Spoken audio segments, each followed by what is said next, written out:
Loss. Time now for our train game time temperature. Visit trainsearch.com to locate an independent train dealer near you. It's hard to stop a train. 92 very muggy degrees at the ballpark tonight for first pitch. And so the Orioles and the Jays in this steamy night. Southwest Airlines starting lineups for the Blue Jays. They're looking to make it back-to-back wins. Fred Lewis, Yunel Escobar, and Jose Bautista. Vernon Wells, Adam Lind, and Aaron Hill, who has hit the Orioles for 400 average, 3 home runs, 4 ribbies on the year. Lyle Overbay, Edwin Encarnacion, and Jose Molina, the catcher, batting ninth. And your PNC scouting report brought to you by PNC for the achiever in all of us. Well, be in the moment. You know, forget the record, the 10 losses, raining runs. Well, that's what he hopes because he hadn't got a whole lot all year long. And ran into Jeremy yesterday in the dugout on the down low. He said, I want to keep the ball down. But you want to do it by throwing it down, not dropping your arm. So, again, the numbers a little bit misleading because they don't get him a lot of runs. If you were with us on the opening, you know, the numbers, he's lost his last 8 starts, or 6 of them. They haven't scored a lot of runs. And, again, it's very tough pitching. But he's given them an opportunity to win a lot of games. But, again, the Orioles have been offensively challenged most of the year, especially for Jeremy. So Guthrie looking for his first win, amazingly enough, since May the 25th. And trying to get the Orioles even in this series. 3-game set. Jays won 4-2 last night. And here is Fred Lewis, the leadoff hitter and left fielder for the Jays. And first ball swinging to center field, and he got a lot of it. Adam Jones is back on it at the wall, reaches up, and did he get it? No, it's gone. There's a home run. So on the first pitch of the game, he hits it out. A solo shot to center field, and the Blue Jays grab a quick 1-0 lead. Well, you want to be aggressive, and, you know, let's take a look at where Craig Tatum's glove is and where the ball ends up. Outside corner, ball right down the middle. And, again, it's just a high fly ball. As the train told us, 92 degrees, ball's carrying, as it usually does in the middle of the summer. By the time it lands, it's 1-0 Jays. So Adam Jones, with a good effort, got back on it, simply ran out of room, and the ball just did get over his glove. Yeah, another foot or so. And here is Yunel Escobar. And that really is part of pitching against the Jays. They lead the American League, the major leagues, in home runs. They're up there to be very aggressive. You got to trust your stuff. You did make a good pitch, so what? Make better pitches. You're certainly capable of doing it. 1-1 hit slowly towards third. Tough play for Tejada. Barehanded pickup. Got the throw across, and he got him. Tejada off balance with that strong arm. Gets his man Escobar retired for the first out. Yeah, this is such a slow infield that you really have to almost just feel like every ball hit, you're coming in. And that, you know, Miguel last night with an error, he's got 15, but he can make some spectacular plays. Arm strength. I mean, he's about as good as arm strength as anybody. So there's the potential base hit. Your defense makes the play, and you get yourself an out. You know, it's been interesting watching him make this transition, because the one thing that he does exceptionally well is that exact play, coming in the barehanded pickup. The nuances of third base, you would think that would be a difficult thing to pick up. It's been the opposite with Miguel. Yeah, I think it's a lot of times outfielders are the same way. They come in better, sometimes getting the better lateral route. Talked about Mike Bordick in spring training, saying that and he didn't play a lot of third, I think about 33 games, but he said you almost have to play third like an X. So, you know, again, if you're going sideways, you don't cover a lot of territory. But Jose Bautista on the 1-0 pitch to shallow right center field. Jones will get there, has it, and 2 men down in the first inning. Let's take a look at the Orioles defense. PA in left, Jones, Markakis, Tejada, Esteros, Lugo, and Wigington, with Matt Wieters on the disabled list with the hamstring strain. Craig Tatum's going to be the primary catcher, so he's back behind the plate. And the one thing about Miguel Tejada, you know he's giving you everything he can. I mean, it's really difficult. We talked about it moving from shortstop to third. Vernon Wells now takes 1-2 tight. And for Jeremy, it's not going to be about velocity, because he's going to be anywhere from 91 to 94, occasionally higher than that.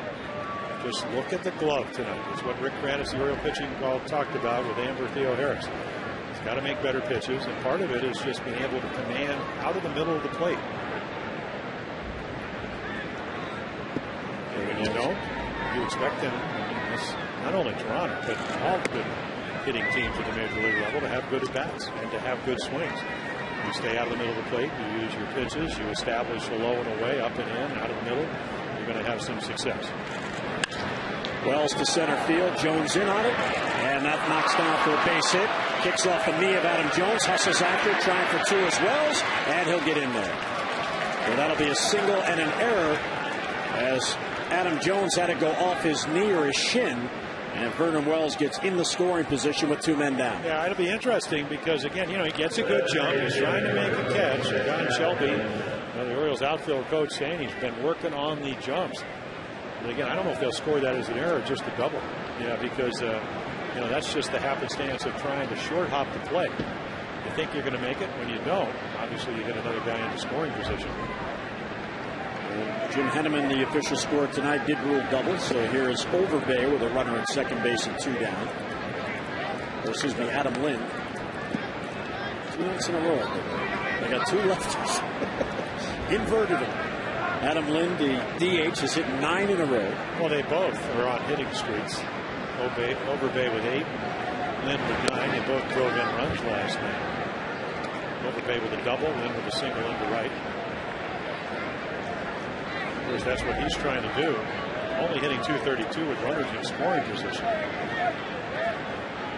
.215 batting average, but 12 home runs. Blue Jays, they just keep coming at you with that long ball. It's incredible.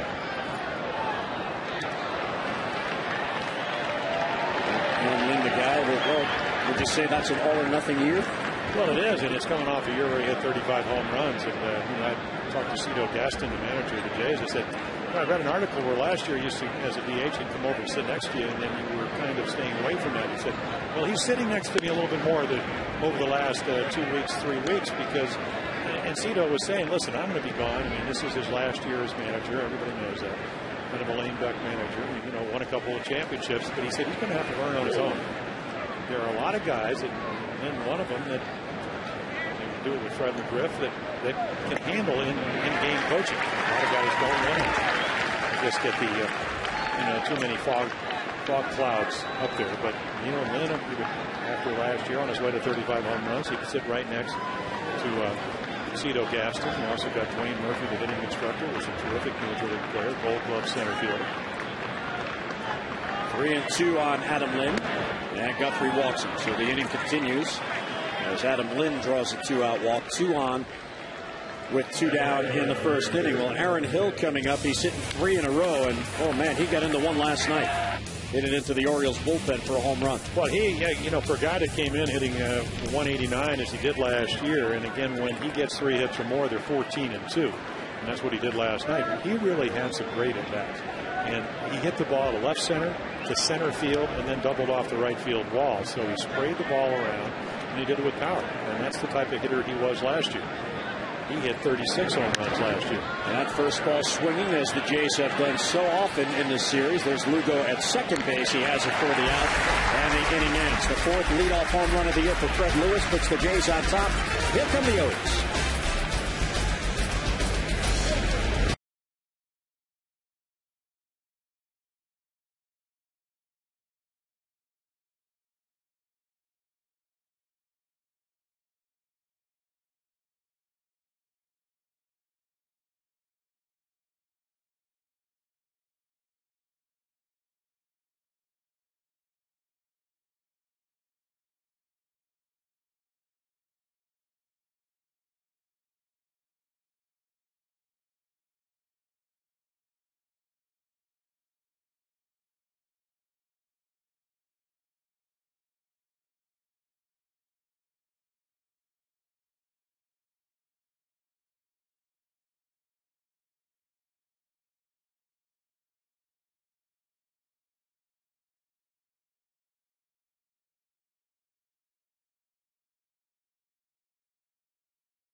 bottom of the first. Southwest Airlines starting lineups for the Birds: Corey Patterson, Miguel Tejada, and Nick Markakis. The Ty Wigginton batting cleanup. Adam Jones, Felix Pie, and Craig Tatum. Julio Lugo at second base batting .419 with 6 ribbies, couple of triples over the past 9 games.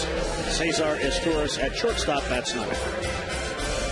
Take a look at our PNC scouting report on the 25-year-old right-hander. He'll turn 26 in a couple of weeks. Road woes 0-5 and a high ERA, almost 7 runs a game. Power stuff. I mean, he can throw the ball with the best of them. Was a closer for a while before he was traded to Toronto, and then on the road, 32 walks in his last 45 innings.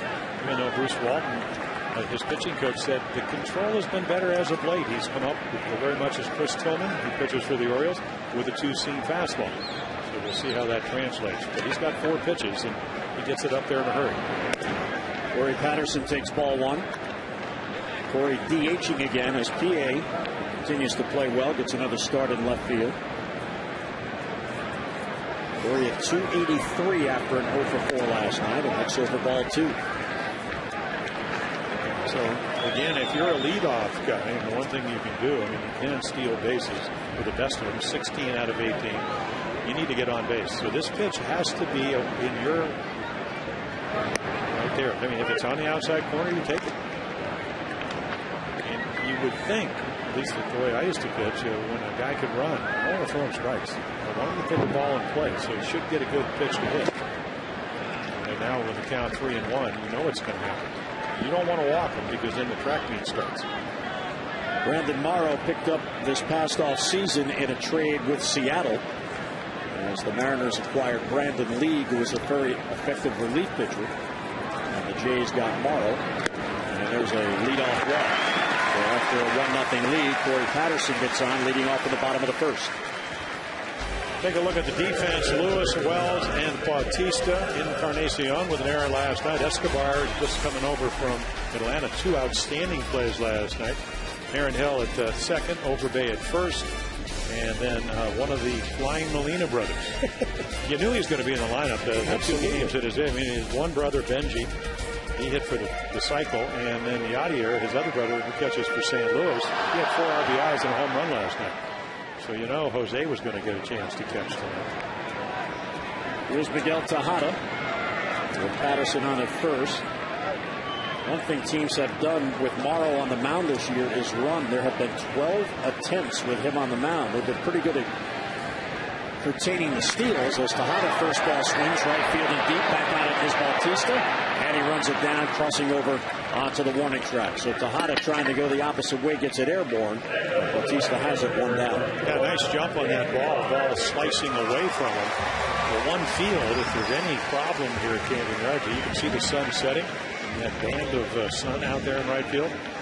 So he gets a good jump. And Tejada, he doesn't waste a lot of time, even though Morrow did walk Patterson on 5 pitches.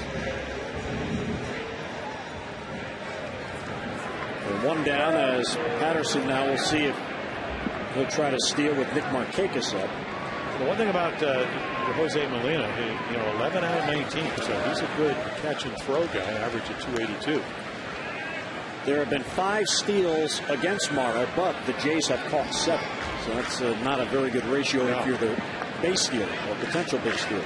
Well, he's 6'3", almost 6'4", so a big guy. And you can tell right here, Corey's going to try to measure his lead. Not a very big lead, and he got picked on. Overbay running him towards shortstop, and there's Escobar who makes the tag. And again, the key to trying to control the running game, and Juan Samuel, the Orioles interim manager, looking on, he knows as well as anybody, because he was a great base stealer, is hold the ball. And when you hold the ball sometimes, and watch this, he holds it, and then you can see Corey just kind of leaning, quick throw, and then your basic 1-throw rundown. That's the way you're taught in spring training to do it. So that eliminates the base runner. 2 down with Markakis up.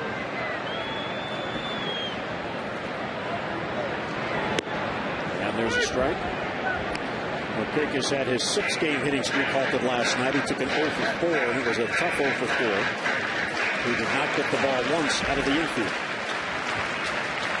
Yeah, Romero did a nice job on the lefties. Corey Patterson also has been red hot. He's 0 for 4. Look out, line drive the other way in the stands. No balls and 2 strikes on Markakis.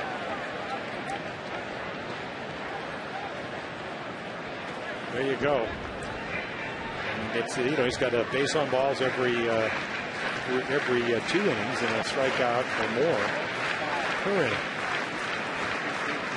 Because he's got a power arm. He's got, you know, he's got a good slider. Just saw the curveball fouled away. 0-2 is fouled off, and this is a Pac-10 pitching matchup tonight. With Jeremy Guthrie against Brandon Morrow. Both were first-round picks. Morrow pitched at Cal Berkeley. Jeremy at Stanford. Even though he started at BYU. Yeah. And went on the more Brandon is 6 years younger. Yes. 1-2 on Markakis. And again, he fouls it off. Well, you try to read the bat, and you know, for Nick Markakis, when a guy is late on your fastball, it's not that you don't throw another pitch because it counts in his favor when we talk about Brandon Morrow. So he can throw a breaking ball, but you don't want it to be in the zone. You want Nick to go fishing for something out of it. Otherwise, you're doing him a favor. Why speed up his bat? And he got him on a breaking ball. So Markakis down on strikes, and that ends the inning. A walk and none left. We'll head to the second at Camden Yards. 1-0 Jays.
Side pretty tight to some of those righties in the first inning, and that's exactly what Rick Kranitz wanted to see. Jeremy has given up a lot of hits and some home runs to some of the power hitters in this Toronto lineup in the past, and Rick said the good news, though, is that we see a lot of those hitters as the same type of guys, so it's easy to come up with a game plan, and that is to attack inside, pitch inside, and open up the outside of the plate. But Jim, he's got to be effective in doing that, and we've seen Jeremy Guthrie not be afraid to pitch inside in the past, but sometimes hit batters and be ineffective, so that's going to be a key here tonight, Jim. All right, Amber, and that's a very good point because there is a line, and the hitters, of course, always think you're coming at them as Overbay fouls it back. But how do you effectively pitch inside and not have it perceived by the opposition as you are going after the hitters? Well, we know Joe Girardi, who manages the Yankees, because he plunked Teixeira in spring training. Jeremy will get under the ball, and he pitches in to righties, not meaning to. The ball just runs because you drop your elbow and the ball tends to run. His problem is that when he tries to come in against left, he's not quite as comfortable. So when he does, that's when I think, you know, you hit Teixeira during the season, you hit him in spring training.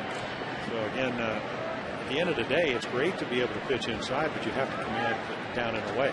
And there's a changeup. See, I mean, you know, if you're going to pitch in, turn the ball over, slow the bat down some way. One of the problems, and you know, I talk to scouts, I talk to opposing hitters, and when everything is between 87 and 92 to 94, it's in a zone. So if you make great pitches because you have great stuff, and that's the scouting report on Jeremy, you have success.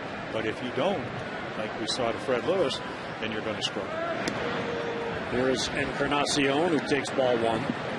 Encarnacion batting 8th tonight.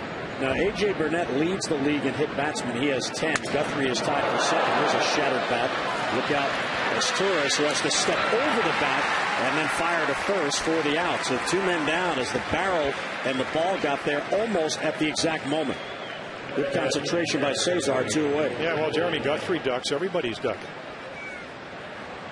I mean, even Edmund and Carcione, I mean, he just kind of has a shocked look as the bat kind of implodes at home plate. There's just a good moving fastball that gets up the bat towards the label. But when you look at the league leaders, A.J. Burnett, as Jose Molina comes up, I consider Burnett a control pitcher, but yet he leads the league. So what does that tell you? That he tries to... No, I think he hits more right-handers than he hits left-handers because, again, he's got the fastball moving left to right into the righties, as does Jeremy.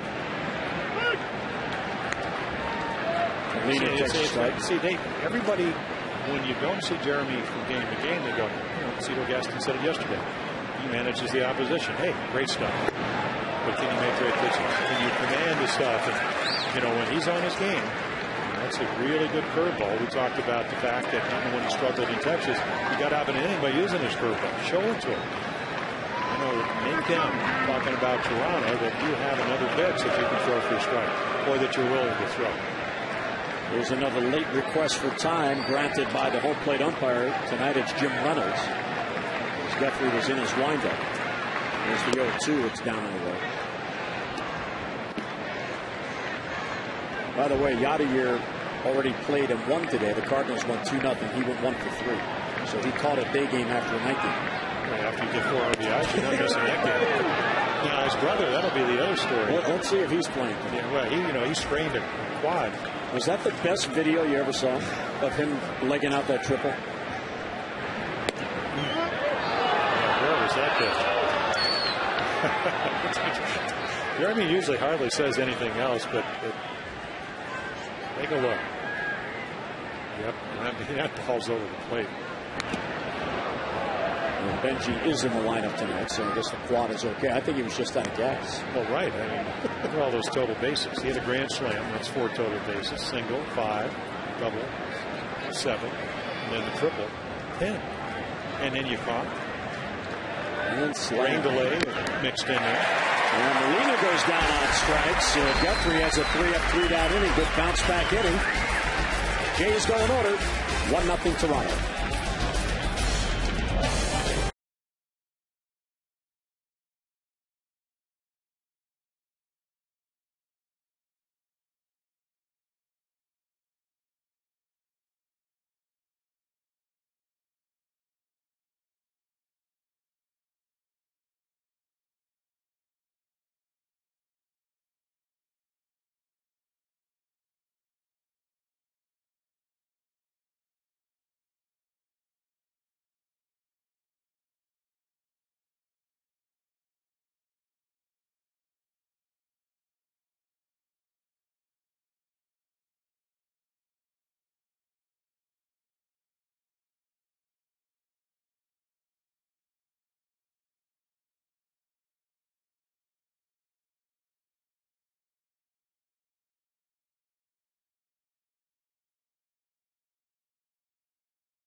Southwest.com. Grab your bag.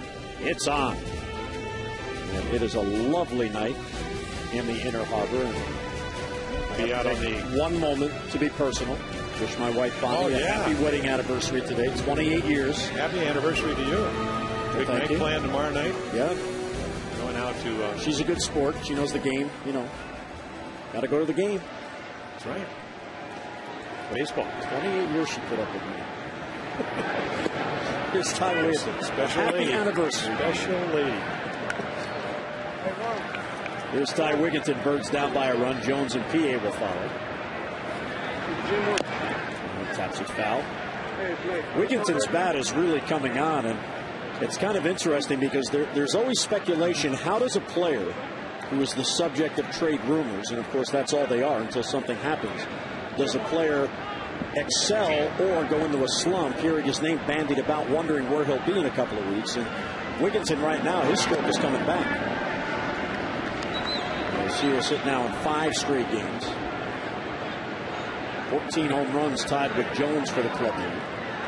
And the majority, I mean, he's only hit, what, one since late May, but he was so good early on. And there's that curveball. So we've seen the slider, the fastball. You saw 3 of the 4 pitches that Brandon Morrow has to Wigginton. Take a look at this curveball. They dropped his arm angle just a shade and got him to throw a 2-seamer. So again, that curveball, maybe not 12-6, but close to it. Again, it's never been about stuff with Brandon Morrow. Him out of the bullpen when he first came up with the Mariners, and had a chance to start last year and actually pitched pretty well. Here's Adam Jones, 1 out, none on. And he went too far in that swing. Adam took an 0 for 4 last night.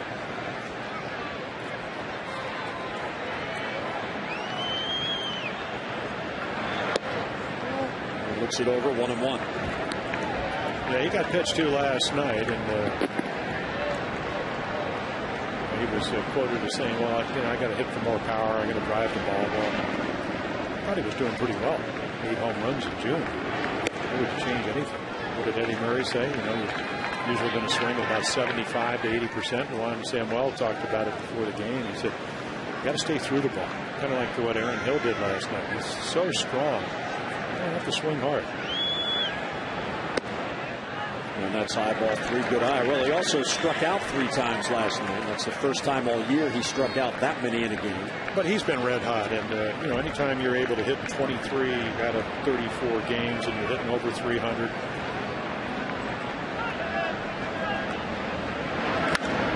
Is hit to right field, chasing Bautista back, still going back, reaches up and makes the catch. Oh, that ball is sailing tonight, and Bautista nicely done, 2 away. Well, he has made 2 nice plays, once off the bat of Miguel Tejada, and then right here again. Look at the jump, toughest ball right over your head, because if it doesn't slice, and of course he turns his head the right way initially. So again, the ball off the right-handed bat usually will go left or right, so he makes not only a great play, but he just got a great route to the ball. Otherwise, that's a double. 2 down, and here's Felix P.A. The base is empty. First ball swinging, high fly ball to center field. Vernon Wells is back on it. Now backpedals and has it for the out. So the Orioles go 3 up and 3 down. We played 2 at Camden Yards. 1-0 Jays.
Jays will receive a replica Orioles batting helmet, so gather up the family, enjoy a great afternoon of Orioles baseball. For tickets, 888-848-BIRD or visit Orioles.com.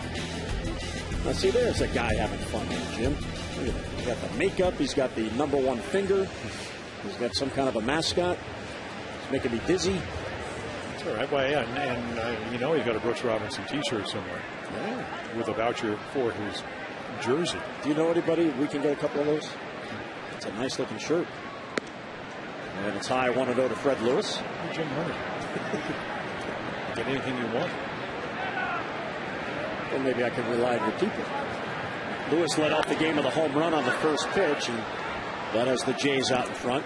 Well, I always thought, you know, other guy can hit a home run, a line drive, whatever. You jam him, you kind of find out. Not a lot of at-bats for Fred Lewis against Jeremy. So you know he knows, talking about Guthrie, where he likes it. And that was pretty much down the middle. Sky to left field. PA has a play. He will grab it for the out, 1 down. Jim referred to this last inning, the run support issues with the Orioles starters. Now, of the 7 worst supported pitchers in the American League, the Orioles have 3 of the 7. Guthrie is third, 3.31. Mattis, 3.39. And then Kevin Millwood is on the disabled list, 3.76. So 3 of the top 7, and this is a list you prefer not to be on, the worst supported pitchers all in the Orioles rotation. And sometimes you can go out there and pitch very well, and your team doesn't support you. There's Kevin on the Orioles bench, hoping to get back soon.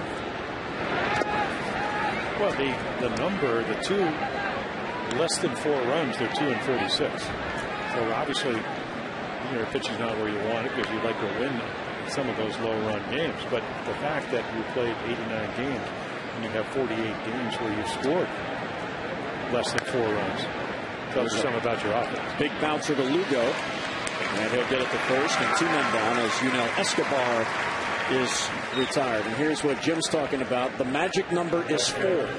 When the Orioles have scored 4 or more runs, they are 27 and 14, which is a winning percentage that would have you in contention. But when they score 3 or less, 2 and 46. So you would think, with the bullpen pitching well and some of the young starters getting all this experience, this would not, and some of the other guys are eventually getting back. Brian Roberts, hopefully, with a herniated disc, Luke Scott, so on and so on. Weeder's coming off the DL, but the offense will get better. And for the first time, maybe they will play better in August and September for the first time in many, many years. That's the storyline as far as I'm concerned, as this season progresses. Obviously, the wins are not going to be where they want.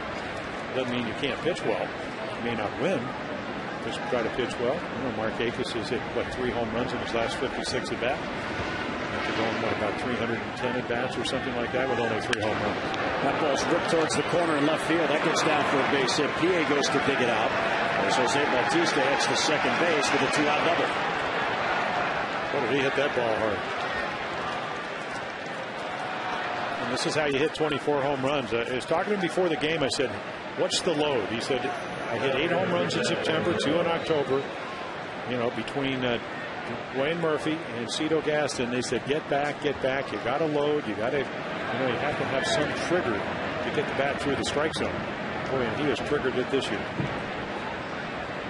So the Blue Jays have 3 hits, and they're all extra base hits. They have 2 doubles. And the Fred Lewis leadoff home run. Jays have now homered in 10 consecutive games with that home run by Lewis. 23 home runs in those games. Vernon Wells off the end of the bat. Jones comes in a couple of steps, and he has it for the out. So a 2-out double, 1 left, mid-third at Camden Yards. Jays have a 1-0 lead.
Well told the media that Brian told him he only needs 15 at-bats. The skipper said, hey, wait a minute, let's hold on a little bit.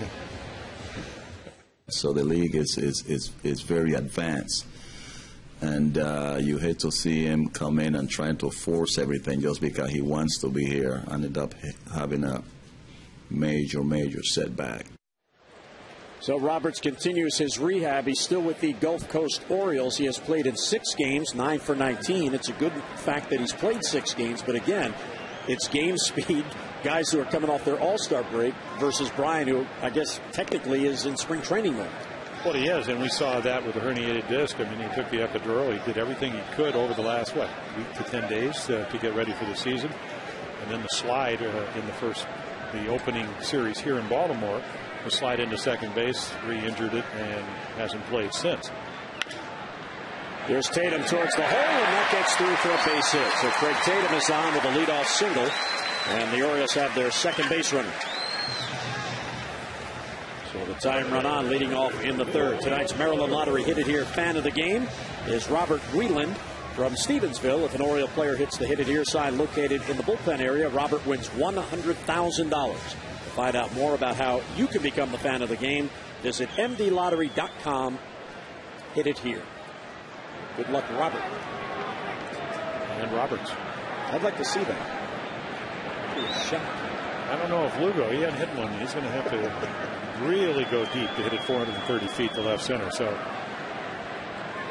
he'd take it inside the Parker. Gets a strike in the outside corner. One thing Julio has shown that with his consistent playing time, and he really has been swinging the bat well, he goes to right field as good as Miguel Tejada, who many on this team regard from the right side the best at going the opposite way. And Aaron Hill, the second baseman, is shading him up the middle. There's like he did yesterday, yeah, and he hits a lot of ground balls right through this area, and he was able to get it to Aaron Hill's left last night, driving the first run. I could just think I understand a lot of second basemen, and I think for a young pitcher like Brandon Morrow, a lot of second basemen they will cheat in and they will cheat over to second base, and the reason for that is they want to be close enough to bag so they can get there and turn to double play.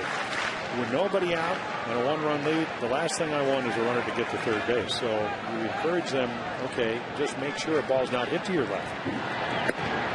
Well, it's a good-looking curveball, 1-2. Yeah. Kind of a hanger, I guess, in a sense, pretty good hittable. Some numbers right there. Again, the runners in scoring position, number high. Told you about his yet to win on the road, 337 on the, and that's one of the reasons. He has 1 win in his last 7 starts. That was June 24th in interleague play against the Cardinals. Weak ground ball past the mound. Hill has it. He'll flip to Escobar, back to first, not in time. And a good hustle by Julio Lugo. So even though he was sawed off, the Orioles still have a base runner and only 1 down. Yeah, the combination of speed and the fact he didn't hit the ball very well because it's up on the label. So here's your flip, bare hand right there. That was really unnecessary. You better make this play if you're a young shortstop. And he does. Escobar acquired during the All-Star break, unusual time for a trade. Last Sunday he was an Atlanta Brave on the All-Star break, and then he found out he wasn't an Atlanta Brave. Well, the Jays got a very good, young player that last year had 14 home runs, and the Braves, they had a 5-6 game lead in the National League East. They got a guy that had 17 home runs, leading all shortstops in baseball in home runs, and Alex Gonzalez. And there were 3 other players involved. Cesar Estouras now shows bunt, pulls the bat back, and takes ball 1. Cesar's hit a little bit of a slump. And flashing signs. This is not a bad hit and run combination. Lugo has shown he's a pretty good base runner. Yeah, the knee injury that he had a couple of years ago has really slowed him down in a sense. That 5 steals, but been caught 5 times. He's running, swung on and missed. Throw to second is in time. Jose Molina guns him down. Yeah, see, so there is the hit and run, and they were Weaver used to say, not a lot of good things that can happen, especially when you don't make contact. And that's exactly what happened. Very small lead. I mean, he's looking all the way. You're a dead bird, and that happens. So that's not a straight steal. This is making sure that Cesar Astures puts the ball in play. He does it.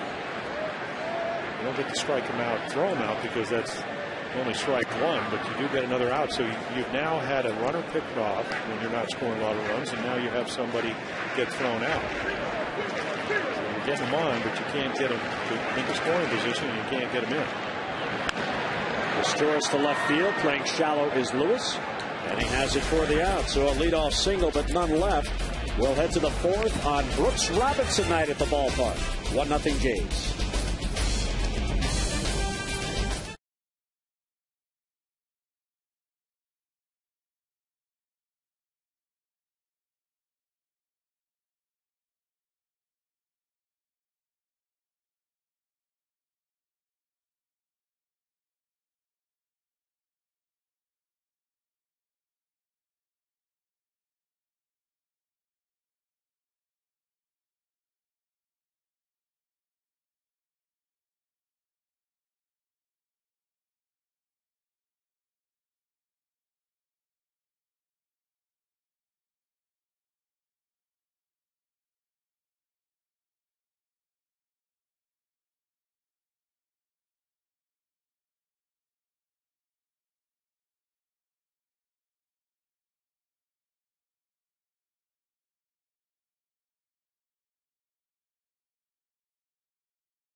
Nice look at Utah Street on this Saturday night. Adam Lind leads off and takes strike one. Hill and Overbay will follow. Jays took a 1-0 lead on the first pitch of the game, and that's where we are now in the fourth. As Guthrie tries to pick up a win. Back.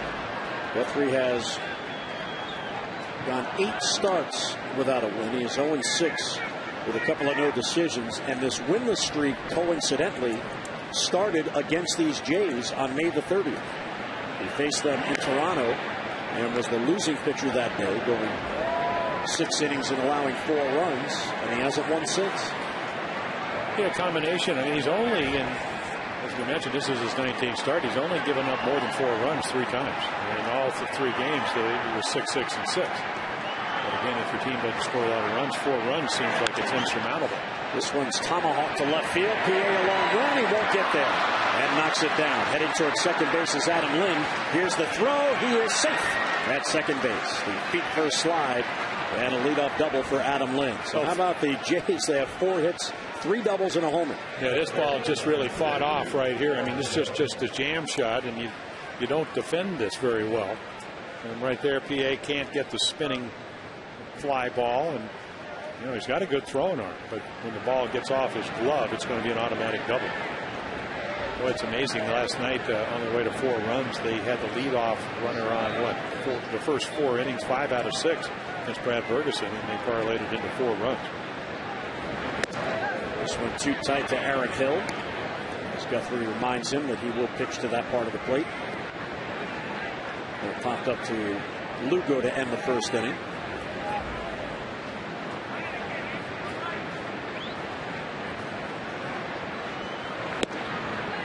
Well, that's a great combination if you can drive a guy off the plate. You saw that in Texas. How many times did they go in on Vladimir Guerrero? He pretty annoyed him. And he, you know, of course, he tries to annoy you. He hit 3-run home runs, which he did off of Brian Mattis. But you just run the ball in, and the down and away slider works great. That one fisted towards left field. PAM on it, won't get there. There's a base hit. So heading to third is Lynn. Sounded like he broke his bat. Well, you had two guys. I'm not sure Lynn didn't break his bat on the looping double. So that's a ball up and in. You jam them. I don't know if I really believe it. A lot of people say. I mean, that's right on the trademark. Light bat, just able. Again, this is a strong guy with 36 home runs. Fight it off and finds a hole. So Hill is on with a base hit. Double now, a single, first and third, and none down. Here's Lyle Overbay. Orioles will play the infield for a double play ball. They'll allow the run to score if they can get two. And Guthrie misses away, 1-0. Overbay grounded out to second base his first at bat. The Blue Jays are 45-45, and they are 7-0 against the Orioles. There's the strike at the knees. Good location. 1-1. Well, number one in home runs. I mean, they're way down in batting average. Like 14th in on-base percentage. They were kind of tied with Seattle. They do hit the home run, but the one thing that the Orioles have done in the last 6 of those 7 losses, they scored 7 runs. So they've done a nice job of stopping the offense of the Orioles. And we know they can score runs. But going into last night, they had outscored the Orioles in the 6 wins, 31-11. So now it's, 35-13. And a large part of that, those long balls. Yeah. Even if a lot of them are solos, they're hitting them and the Orioles aren't. And then they've done a better job of pitching. The Blue Jays not only lead the American League in home runs, in fact, the major leagues in home runs. They have 16 more than Boston. Boston is second. That's an incredible amount. They have 138 home runs on the year, with the Fred Lewis home runs leading off the game. Well, what did Rick Kranitz, the Oriole pitching coach, talk to about Amber Theo Harris about saying that try to stay out of the big innings. And you really can't do much about jamming Lynn and the ball falling for a double or a jam shot, but you don't want to get behind Overbay. We told you he's red hot. Look at the Jays, 20 home runs now in 12 straight months. They probably hit him in December. They're that hot, even when the season's not going on. There was a big full cut foul tip. It was held by Tatum. So you really need a strikeout. I mean, obviously, in normal circumstances, if you were getting a lot of run support, you'd say, you know what, I'll take a double play ball to get out of the inning, and at least get 2 outs, and I'll give them the run. But I think now, make a good pitch, see if you can strike them out. Bouncer foul down the first base line. Aaron Hill did not break on the pitch, so Cedar Gaston with a strikeout threat at the plate did not put Hill in motion.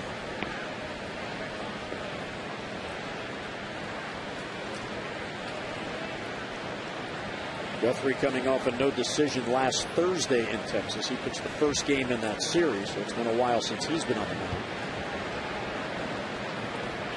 There's another 3-2, and he got him. So there's a strikeout as Overbay swings through it.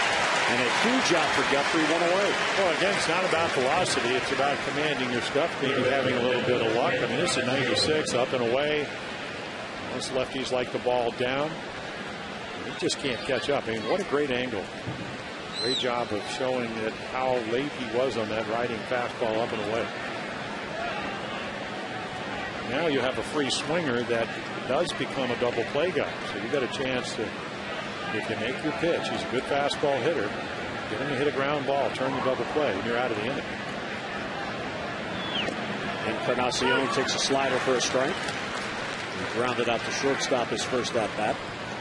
There is nothing like making quality pitches when you are pitching against an aggressive swinging team, even if they're a good hitting team like Toronto, because you know they're going to put the ball on play, and if you can do it on your terms, you have a chance of being successful. That one gets away from Tatum. No advancement by the runners. As Hill at first base hesitated, so he stayed put. Adam Lind, the lead runner at third, with Hill at first, as Guthrie now tries to work out of this. Keep it a 1-run game. Encarnacion at the plate.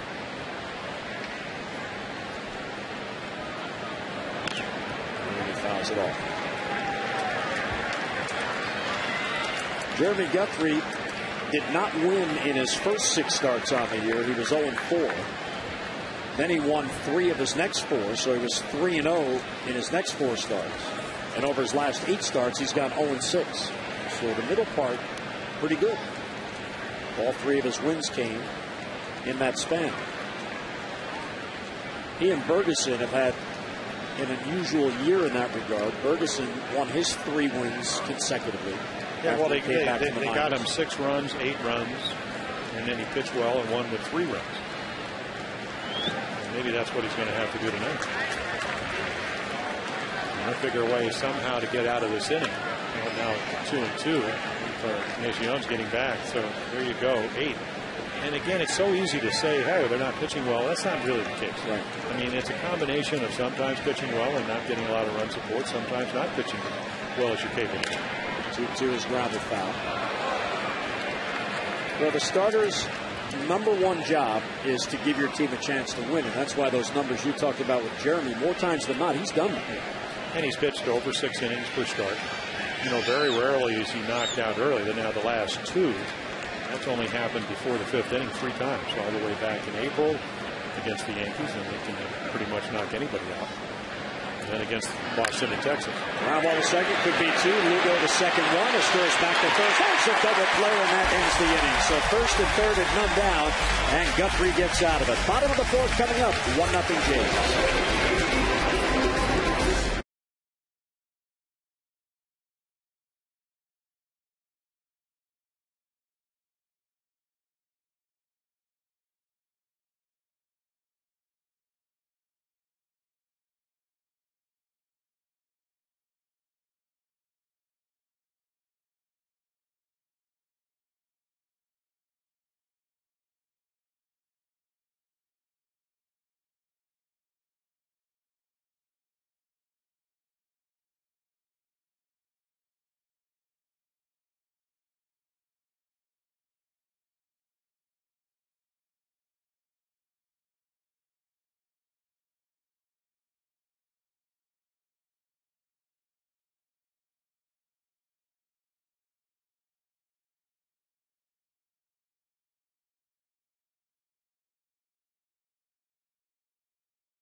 Place-style food court with a roasting menu of made-to-order entrees and an extensive dessert station. The All-Star Cafe is also where you'll find Boog's famous barbecue on the club level. The cafe is open for all club-level ticket holders. That's the All-Star Cafe, new on Oriole Park's club level. Jim? All right, Amber, thank you very much as the Orioles and the Blue Jays battle it out, and a couple of youngsters having a great time at the game.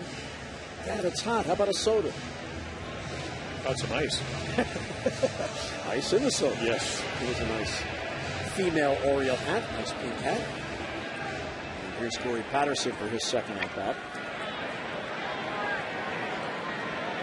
Patterson, Tejada, and Markakis.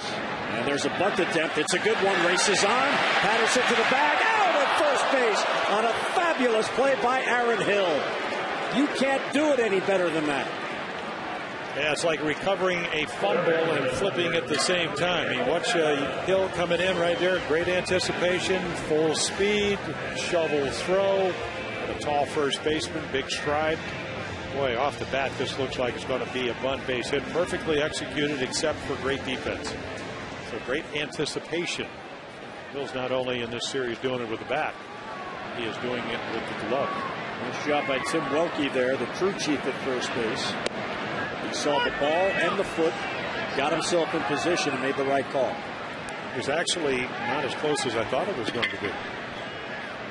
Patterson with tremendous speed. Tejada fouls it off. No balls and 2 strikes on Miguel. So Brandon Morrow again with almost a walk every 2 innings, other than the leadoff walk on 5 pitches. His command, and Bruce Walton, who is a pitching coach, Bruce said he's dropped the arm angle, 2-seam fastball instead of 4, something that Chris Tillman's trying to do. Been able to throw more quality strikes, and you just don't throw a better slider than that. Great tilt, great late break, and that's what it takes to strike out the top. All right, our favorite part of the telecast, try to stump Jim Palmer. Time for our AT&T Mobility Trivia question. Which ex-Oriole is the only player ever with 50 home runs and 50 doubles in a season? Wow. Ex-Oriole. You know what? I think I know who it is. I'm gonna say Albert Bell, just because I remember the 1 year with Cleveland he had about 150 base hits. Back on it is Vernon Wells. It is over his head and bounces over the wall. There's a ground rule double for Nick Markakis with 2 men down. Now this ball is smoked to center field, and you can see what happens even if you have a power arm. Nick Markakis came in tied for doubles. I don't know what happened in all the rest of the games, but that's the 29th of the year. It's at about as far as you can hit it in this ballpark without getting a home run. So the question, I thought Albert Bell actually had 52 doubles and 49 home runs, but I might have been. You could be right. So, all right, I'm going to guess Bell. Who are you going to? Can we count the wall? Well, I know Frank had 49 home runs, but I don't know. Can we count the World Series? I don't think so. Brady hit 50. Good try. But he's an ex-Oriole. Does ex-Oriole mean Brady Anderson? Well, he did become an ex-Oriole. Yeah. After he left the Orioles, he went to Brady hit Cleveland and San Diego. Well, how many Orioles have hit 50 home runs? Not many. Brady? Now, Brady, I don't know. Here's the next part of this. Did the 50 have to come as an Oriole? Which I don't think it does, right? Oh, Sammy Sosa. So you're going to say Sosa. I'll say Albert Bell. Sosa. Okay. Get the suspenseful answer. Well, it was 1995, the year that which I think Bell had that fabulous year. 1-1 is taken for a strike. Let's get the AT&T Mobility Trivia question. Albert Bell. Did he really have 50 and 50? I thought it was. I don't know. I'm going to have to trust the truck. It's hard to do that sometimes.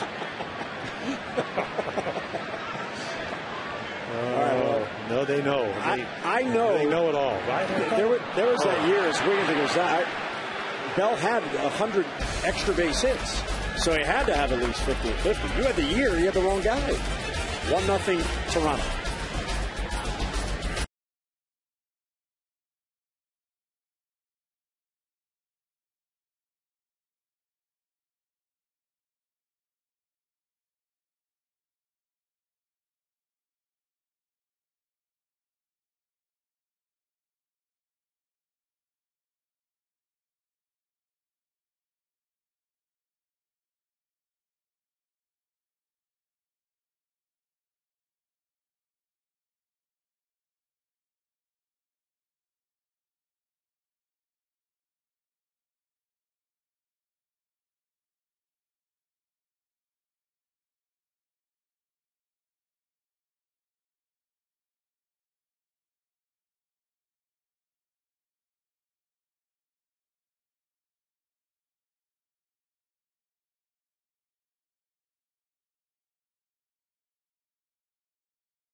And over, receive a Jason Birkin Baltimore t-shirt with number 49. For tickets, 888-848-BIRD or get online, Orioles.com. And Jim Palmer, I am beginning to get worried about Jason Birkin. I think he's got the flu or something. 2 nights in a row, it's 90-something degrees here, but he's got the jacket on. Here's Jose Molina, pops it up to Lugo. Well, if you were from Green Bay, Wisconsin, you would probably have been used to wearing the jacket too. Yeah, in Green Bay. Why do you wear a jacket when it's 97? I don't. And now down to 92. He must be superstitious. Well, it's working, if that's the case. As we peer in from center field, Eddie's out there. Yeah, easy giving us those wonderful shots. Hi, Eddie. Eddie's everywhere. 59 pitches. Right here, Jeremy pitched him well, moved himself out of a problem last inning. There's the curveball. He's got a good one. You'll want to show the other dugout that you have another pitch. Because if you can command it, especially on strike one, you can throw him another one. And I know Fred Lewis is saying, I didn't know he had a curveball. He had a good one. Because he doesn't throw it very often. Very rarely. But again, it's just part of your repertoire. It doesn't mean you're going to use it a lot. But it's nice for them to know that you have it. Bounces off the shin guard of Greg Tatum. Yeah, he's having a little problems the last couple of nights. What if he swings at that ball? Now, our new favorite word in the booth here tonight, it's enticable. Enticable. That pitch was not enticable. Well, it was, actually. It's a pretty good curveball. I don't know if that's a real word or if it's Jim and Jim made it up, but it works if they go after it. We're going to have a morning show, Jim and Jim. Jim and Jim in the morning. There's the 2-2 pitch. That ball's ripped. Wigginton gloves. He gets up and runs to the bag and gets the out. Ty Wigginton took an extra base hit away from Lewis and 2 men down. Yeah. Almost gave up a body part. That ball was hit so hard. Watch this ball scream. If you thought that Fred Lewis likes the ball out over the plate, you found he can hit it in too. And then takes it by himself. Nice defense. So nicely done by Ty Wigginton on a hard hit ball. And here's Yunel Escobar, who is playing his second game for the Jays. Swept foul. I want to send our congratulations to Zach Britton, who is now at AAA Norfolk. Appeared in the Futures game last Sunday in Anaheim at a scoreless inning and a strikeout. Tonight he's back on the mound for the Tides, and so far 3 scoreless innings on 1 hit. And the Tides have a lead of 3-0 against Columbus, the Indians team. So Zach Britton, another of the prospects, trying to get his mind on the thoughts of the decision makers. Great sinker ball. There's a bouncer towards third. Tejada goes down. Long throw across off balance. He won't get him. But a nice effort, and he at least saved an extra base hit. Great hustle by Tejada. Well, he saves the double. And, we've seen him many times. I mean, he gets to a ball and, again, unfamiliar with third base. But this is a very difficult play. H.H. Gregg, Exmo. Look at this range right here. He gets it. And, again, you got to get your feet. All good infielders have the fast feet.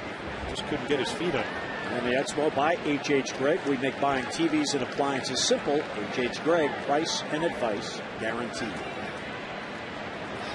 Escobar has his second Jays hit. He was 1 for 4 last night. It's a 2-out infield hit. There's Jose Bautista. Yeah, that hit gets Bautista, who does lead the majors with home runs, up to the plate.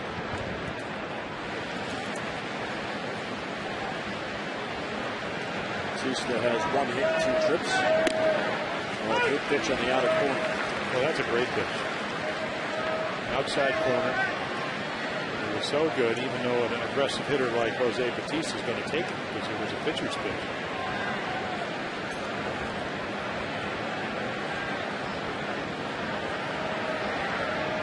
The 1-1 foul straight back. I think he was on that pitch. Yeah, hanging changeup. He is a good high fastball hitter, high ball hitter. You hang a breaking ball, you hang the changeup, he still wants that pitch back.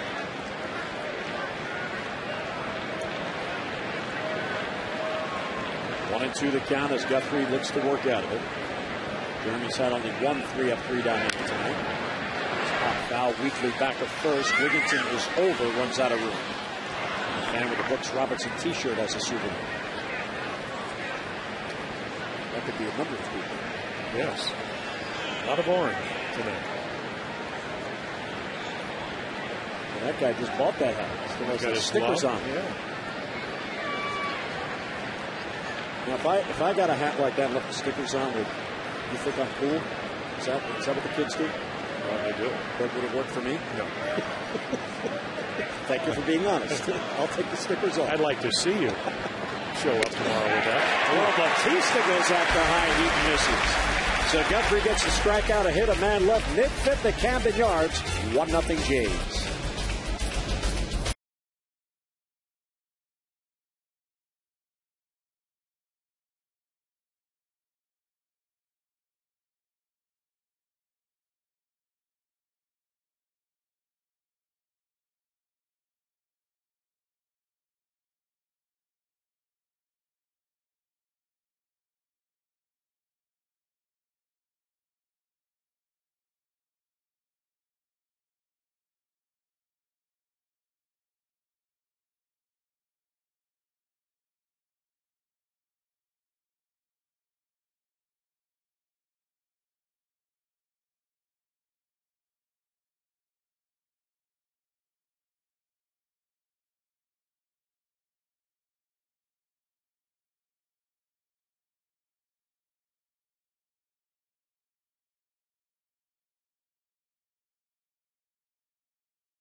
Pitchers this year, saying that as rookies and sophomores, there are likely to have ups and downs, and growing pains are very common. He does know some of them took a step back, but he said lately some of them have taken a step forward, so that's encouraging. And he also talked about issues like who's going to be the manager of the Orioles. Well, with this, he didn't give very much information, just saying that he is definitely not on a timetable. He's not working on a deadline. He is going to take his time as long as he feels he needs with this. Jim? All right, Amber, thank you very much. And I tried to get the answer. I tried a couple of different ways, and Andy's very good at that.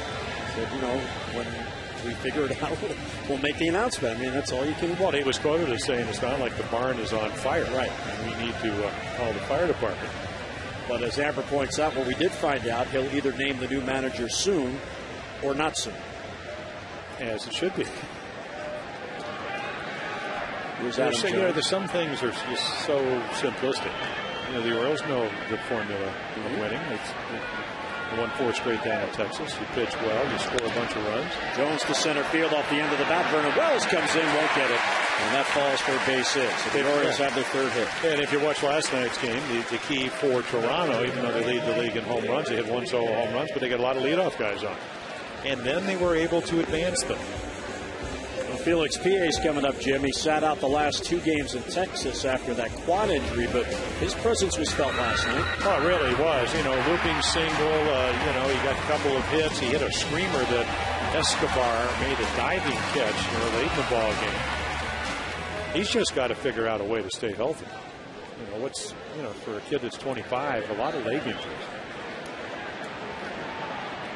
That's the one thing that concerned Quad last year, this year, just different things. And, then the freak injury you can't do much about where you hurt the trap. The biggest muscles in your body, you tear it off the bone. That's what happened in spring training. Well, you heard Adam Jones' theory about Theo, right? He doesn't have enough body fat. 4%. It's amazing that his body fat is that low. Weak ground ball off the glove of Morrow. The A will be safe. And a break for the Orioles, 2-arm with none down. The spin took it away from the second baseman Hill. Yeah, one of the hardest things when you're on the mound and you end up about 53, 54 feet trying to field it is how hard is the ball hit. Now, he jams it. He's feeling for it. He doesn't catch it. You can see Aaron Hill. He comes in because he's anticipating the ball getting by Morrow. If you catch it, you probably get the lead runner, even though Jones has good speed. But as it turns out, they don't get anybody. So you would imagine down by a run with Guthrie pitching very well tonight and not getting a lot of runs, this would be a bunt situation. Make Lugo, who's got very good numbers of runners in scoring position, a better hitter to get him to the plate. Can you bunt them? The little things. Jim Henneman has ruled that's an infield hit for PA, so 2 on with none down. Tatum does square, pulls the bat back, and takes ball 1. And they don't get that borderline knee-high strike because Molina comes right up in front of Jim Reynolds, the home plate umpire. Allenson flashing signs. Tatum does not have a sacrifice on the year. The Orioles have just 17 sacks. Boy, and everybody coming in. Wilbur Bay, Gray in. Same way to Encarnacion, third. Squares again, bunts at it, misses. Yeah, I don't even think he tried to bunt that, Jim. Again, this is, you can do all the bunting you want. We're down by the cage. And, guys that really take bunting seriously when Radio Alomar, they would come out and work on it. But most guys, it's a couple of bunts and I hope they're fair and whatever. But this is a huge part of this game when you're not scoring a lot of runs. Bunts it foul in the air, but it'll fall. And you can obviously see that Craig Tatum is not very comfortable doing that. Well, it's just another thing that you need to work on. Not only him, but the team. Because if you're not going to score a lot of runs, when you have a chance, you just have to be able to execute. But watch where the bat head is. Again, I mean, that's probably about 6 to 8 inches behind home plate. So you want to get the bat out in front of home plate. And it's one thing I do know about, because that's what, for the DH, that's what you did. You were a pitcher in spring training, you go down and work on your bunting. 1-2, pulls the bat back.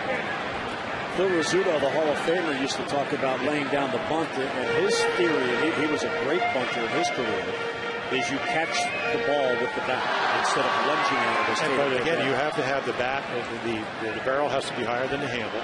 That's why the breaking ball, and I think Morrow thought that was a strike, and it was very close to being one.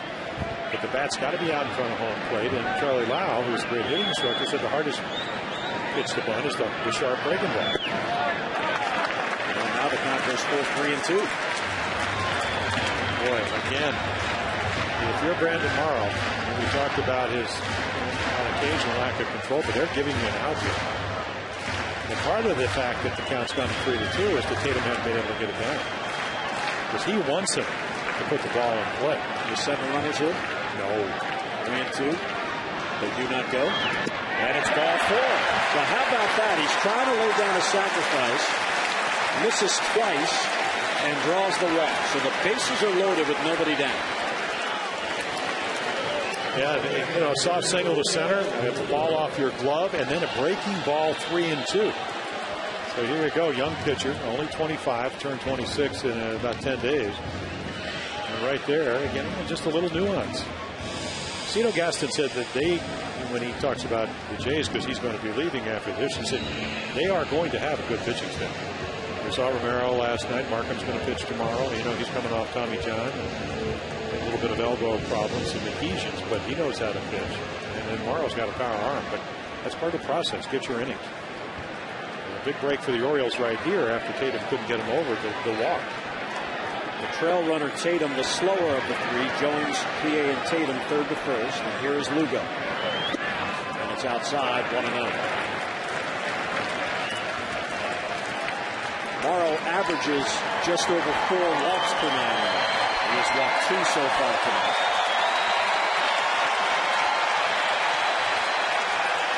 Three grand slams in the career for Lugo.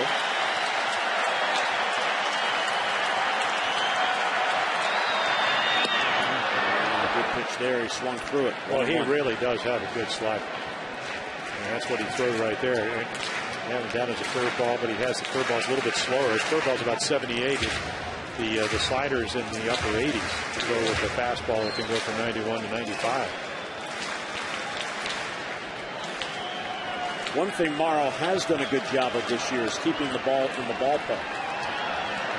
It's the 1-1, it's outside. He's allowed only 7 home runs on the year. Well, again, for a young pitcher, I think it's very difficult with a 1-run lead in the 5th inning to relax. That's something you have to learn.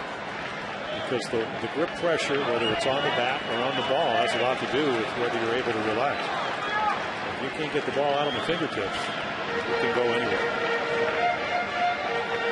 It's kind of like the hitter that's going to try to turn that bat handle into sawdust. And here's your huge pitch tomorrow. You don't want to go to 3-1 with the bases loaded. So Lugo likely to get a pitch he can do something with. Well, look at that number, 375. requested by Jose Molina. I guess there was a difference of opinion as to which pitch to throw. Well, you know, you look at Brandon Morrow, and we told you about, we saw the graphic that he, as the game progresses, the numbers, at least the average goes up against him. But the difference between getting ahead at 0-1 is 198 and getting behind is 306. That's a huge difference. And he's in one of those counts right now at 2-1. This is a great hitter's count. 2-1 to Lugo. He swung out, popped up back at the plate. Jose Molina hoping for a play, but he runs out of room. All right, now what pitch is taken away from him if he gets ahead versus falling behind that he can't utilize? Because that is a huge disparity. Well, I mean, is it the slider? Does he challenge you more with fastballs when he gets behind? Most likely, but I think he also figures I have to throw more to the middle of the plate. Now, we've seen him, he'll throw a slider, and that would be the pitch of choice right here at any count. He walked Tatum on a 3-2 slider. And you're trying to get an out, and they're going to give you the bunt. 2-2 is fouled straight back at the plate. And that's what that was. It was a slider, but it stayed up.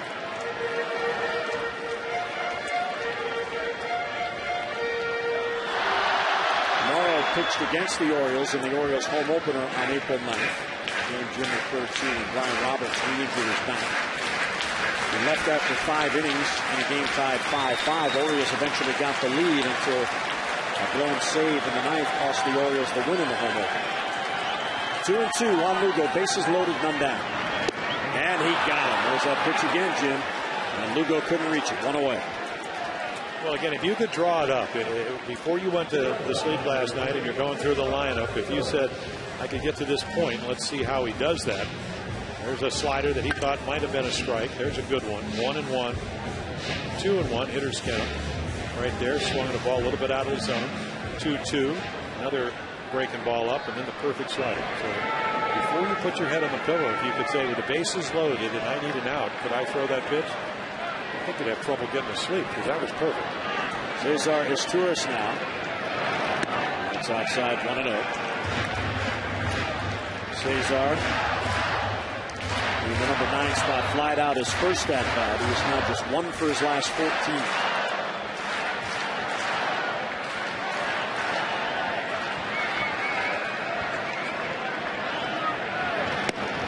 Swings through it.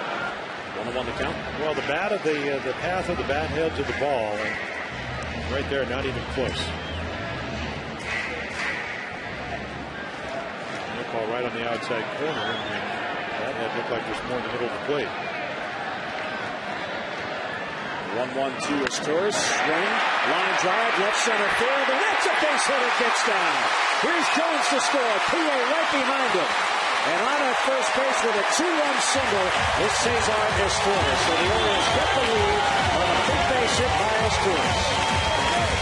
Well, what we saw at Texas is where the Orioles really picked each other up. And let's take a look at the forward drive of the game right here. And again, you know, a nice adjustment. That ball not on the corner. It stays up. And they play him very shallow. They did it last night. They did it tonight. So Vernon Wells, he's in. He's got to circle the ball. By doing that, he keeps it to be a single, but the Orioles take the lead.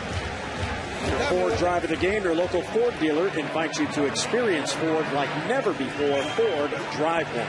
And also, Jim, outstanding base running by Craig Tatum, who read that ball off the bat and made it all the way to third, where now he could still score on a fly ball. Excellent base running by Tatum. Yeah, he got a better read than Felix P.A. did, because P.A. waited for it to drop, and Craig, of course, at first base that plays in front of you. It was an excellent read. So a 2-run single for Izturis.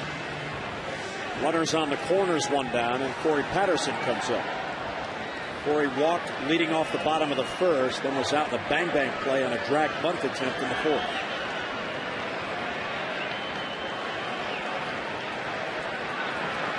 So the Jays took the lead on the first pitch of the game. Referees held them off the board since, and the Orioles now have a 2-1 advantage. And you get a guy, even though he struggled last night, that's been hot over his last 37 games, 12 multi-hit games, hitting well with runners in scoring position. Came in at .333, 1 out of 3. Ricky ball stays outside, 1-0. The Orioles 1 out of 3. Toronto 1 out of 5 runners in scoring position. As Guthrie had the big inning in the fourth when he got the double play to end it after having 2 on and none out.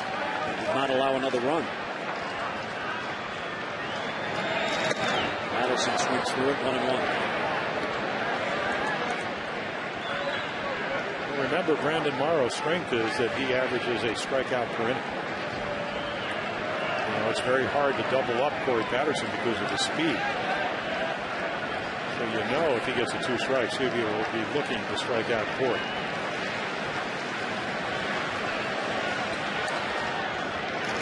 He's also making the transition to a full-time starter when he was coming up through the Mariners organization in the first 131 Major League games. He pitched in relief 116 times while starting only 15. But now as a Blue Jay, he is right in the rotation. This is his 19th start of the year.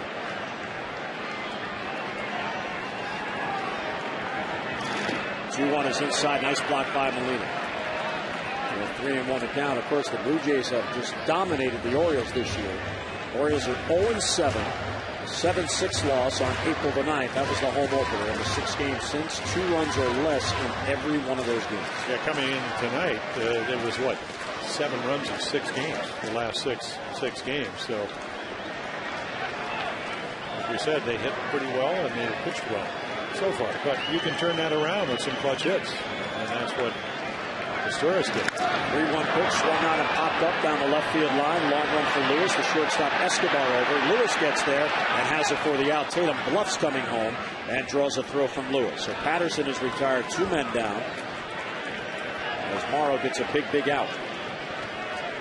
You saw Bruce Walton in the dugout, the pitching coach, getting on the phone. Morrow got a big out, so he's at least an out away from staying in this game to the 6th. Mark Sepsinski gets up.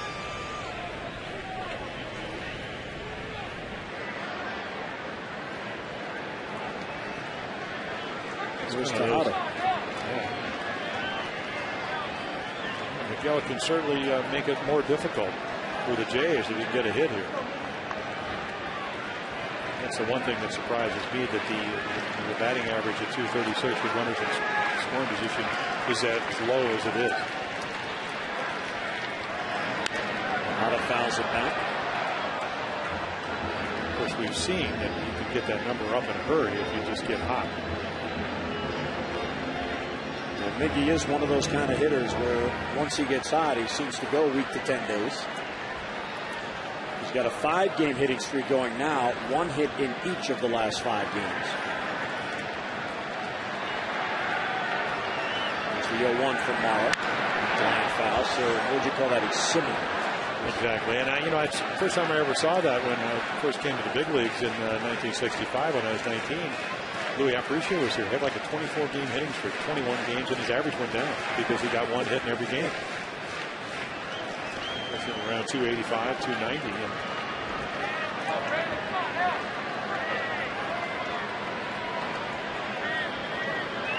Nothing in 2, runners on. Tatum at third, Asturias at first. And he struck out Tejada on a very good slider the last time, getting to fly out to right to first. Almost chase. Nice block by Molina. It was almost like a split-fingered fastball. Maybe just a slider he got on top of.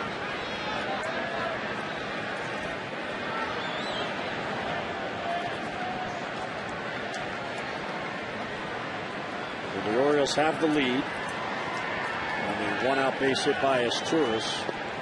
Morrow is an out away from getting out of it without any further damage. Tatum at third, Asturias at first with 2 outs.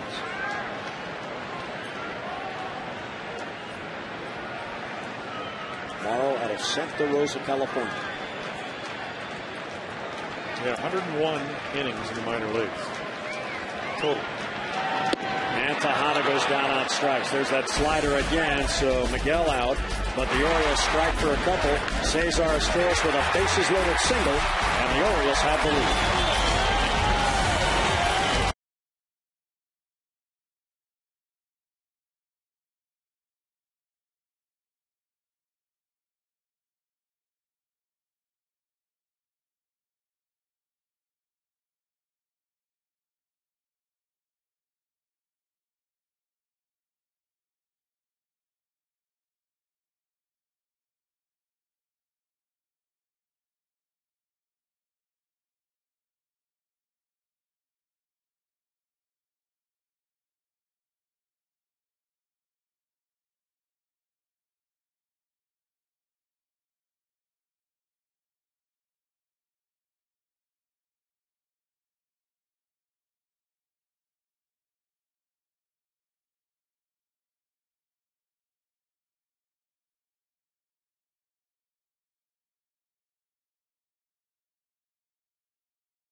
Greg, price and advice guaranteed.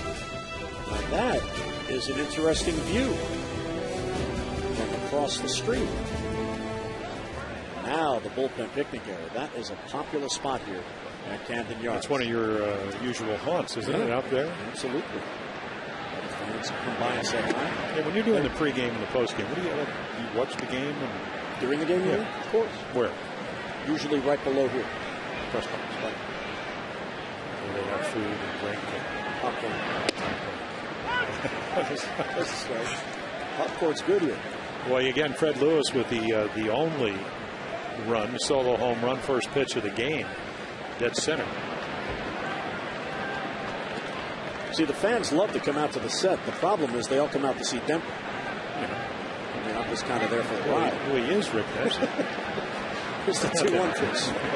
Real good slider right there from Jeremy Guthrie. What a game he's pitching. Yeah, he really has. And my only suggestion to him yesterday, we were talking, I said, if you can, try to forget what your record is, be in the moment, and use your curveball. And he's really done a nice job of that. I mean, more curveballs and more effective. But again, I mean, you got to figure out now how to. And I learned this probably maybe, well, I mean, I probably learned it 20, 30 years ago, but I was talking to Roy Halladay after he won his first Cy Young Award. Toronto was in town. It was raining during batting practice. 3-2 pitch. He got him. Oh, Vernon Wells had no chance at that high fastball. Went away. Well, the extra days of rest for Jeremy Guthrie because of the All-Star break. I mean, he's got the Zoom ball tonight. Great velocity. You know, he's hit 96 regularly. And again, able to get him to chase because he's got that kind of fastball tonight. But I was talking to Roy Halladay, and he was struggling early in the year after winning his first Cy Young. And I said, what's going on? He said, you know what? I started looking at 7 innings pitched, 3 runs, instead of the process of getting there. It's kind of like, you know, if you're watching a little bit of the British Open. When you want to contend in the British Open, you don't say, I'm going to shoot 67. You say, I'm going to tee off, I'm going to play my next shot, and that's what pitching is about. And again, you know, right here, you got yourself a 2-1 lead. The Orioles have come back. You pitched out of problems. You know, the home run didn't bother you because it was in the middle of the plate. Doesn't mean you don't have good stuff. You just didn't make a good pitch. Get each hitter out. If you don't, you know, figure out, analyze. Jeremy's a very bright kid. See, the pitcher of Halladay's stature to come to that conclusion makes him more of a team pitcher because he's thinking of the result for the team as opposed to, well, I did my job. Well, he's doing that, but he's also saying, you know what, you just can't say I'm going to give up 3 runs in 7 innings unless you go through the process of getting to that 7th inning, and that's batter by batter. And understanding coming out of the bullpen, what do I have? What can I do? What do they do well? You know, what are the circumstances? The wind blowing in? Do I have a better curveball than I do a fastball or slider, et cetera, et cetera? That's all part of the process of pitching. Here's the 2-2 pitch off the end of the bat. Al Kaline told us a story that there was a pitcher formerly of the Tigers who gave up 3 runs in 6 innings and was trailing as he left the game. And Kaline said to him, well, you know, tough luck tonight. You know, we didn't get you any runs. He said, I got my quality start. That's all that matters. You know what Kaline did? He traded him. So we can't have guys like that around here. Here's the 2-2 pitch. He got him. Back-to-back strikeouts. Adam Lynn goes down with 2 away. That's a perfect example. He threw it in the changeup in the pitch before, and he flicked it foul, and he comes back with a breaking ball. And what we've seen tonight, that Jeremy's been very good with his breaking balls. And this looks to me another curveball because he's been able to throw it underneath the strike zones at opportune times. And now everybody's sitting, scouting in the stands. The advanced scouts are going to say, hey, Guthrie has a curveball. You know, and he's always had one, but he just never threw it. And to be honest, I mean, I never really had a great curveball and a slider in any one game, but I had them. So the advanced scouts are taking note of this. And you may not have as good a one the next start out, but who cares? Because you have a slider, a changeup, and a fastball, 4-seamer, 2-seamer. You've got a multitude of pitches to choose from. Fisted foul the other way. Now, I saw you sitting with a few of the scouts in the lunchroom. Were you just saying hi or were you snooping? I was snooping. Oh, good. What'd you find out? Oh, what, as far as... Well, you know, did you get any information? No. You got any dirt? Nope. That's Tom Davis's job. Scouts? Well, the trading deadline is coming up. Everybody in contention trying to get better. So there's your fastball up and in, Jim.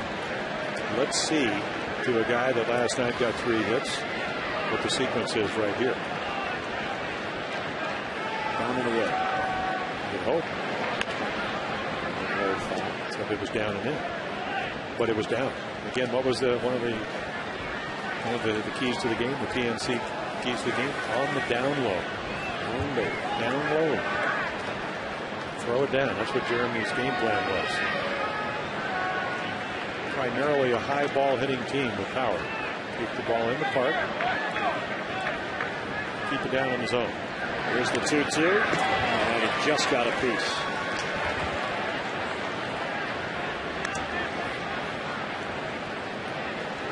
Pitch count now at 89. Hot and humid night. Well looking on.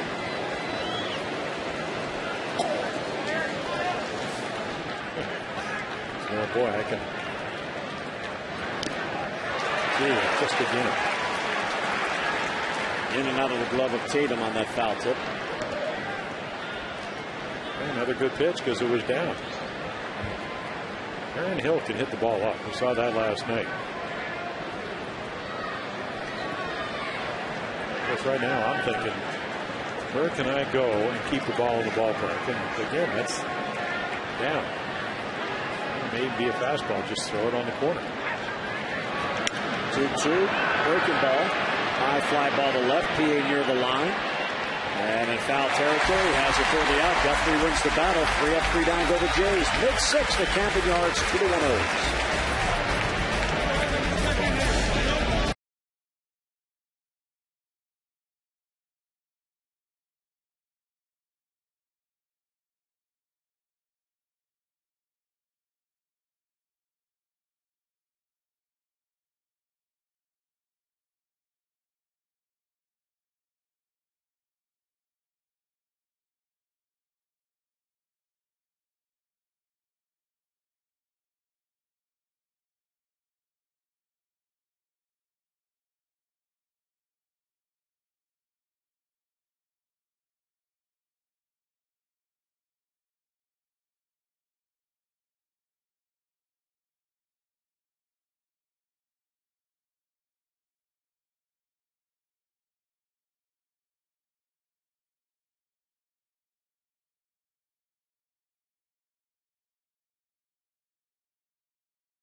Park.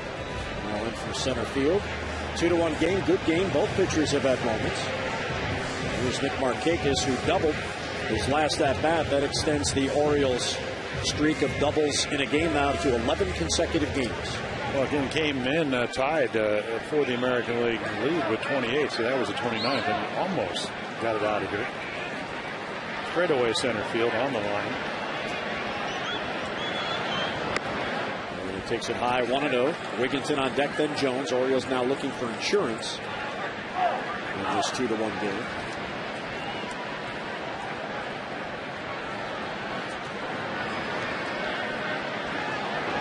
It's amazing, Jim, how consistently productive Markakis is at the plate.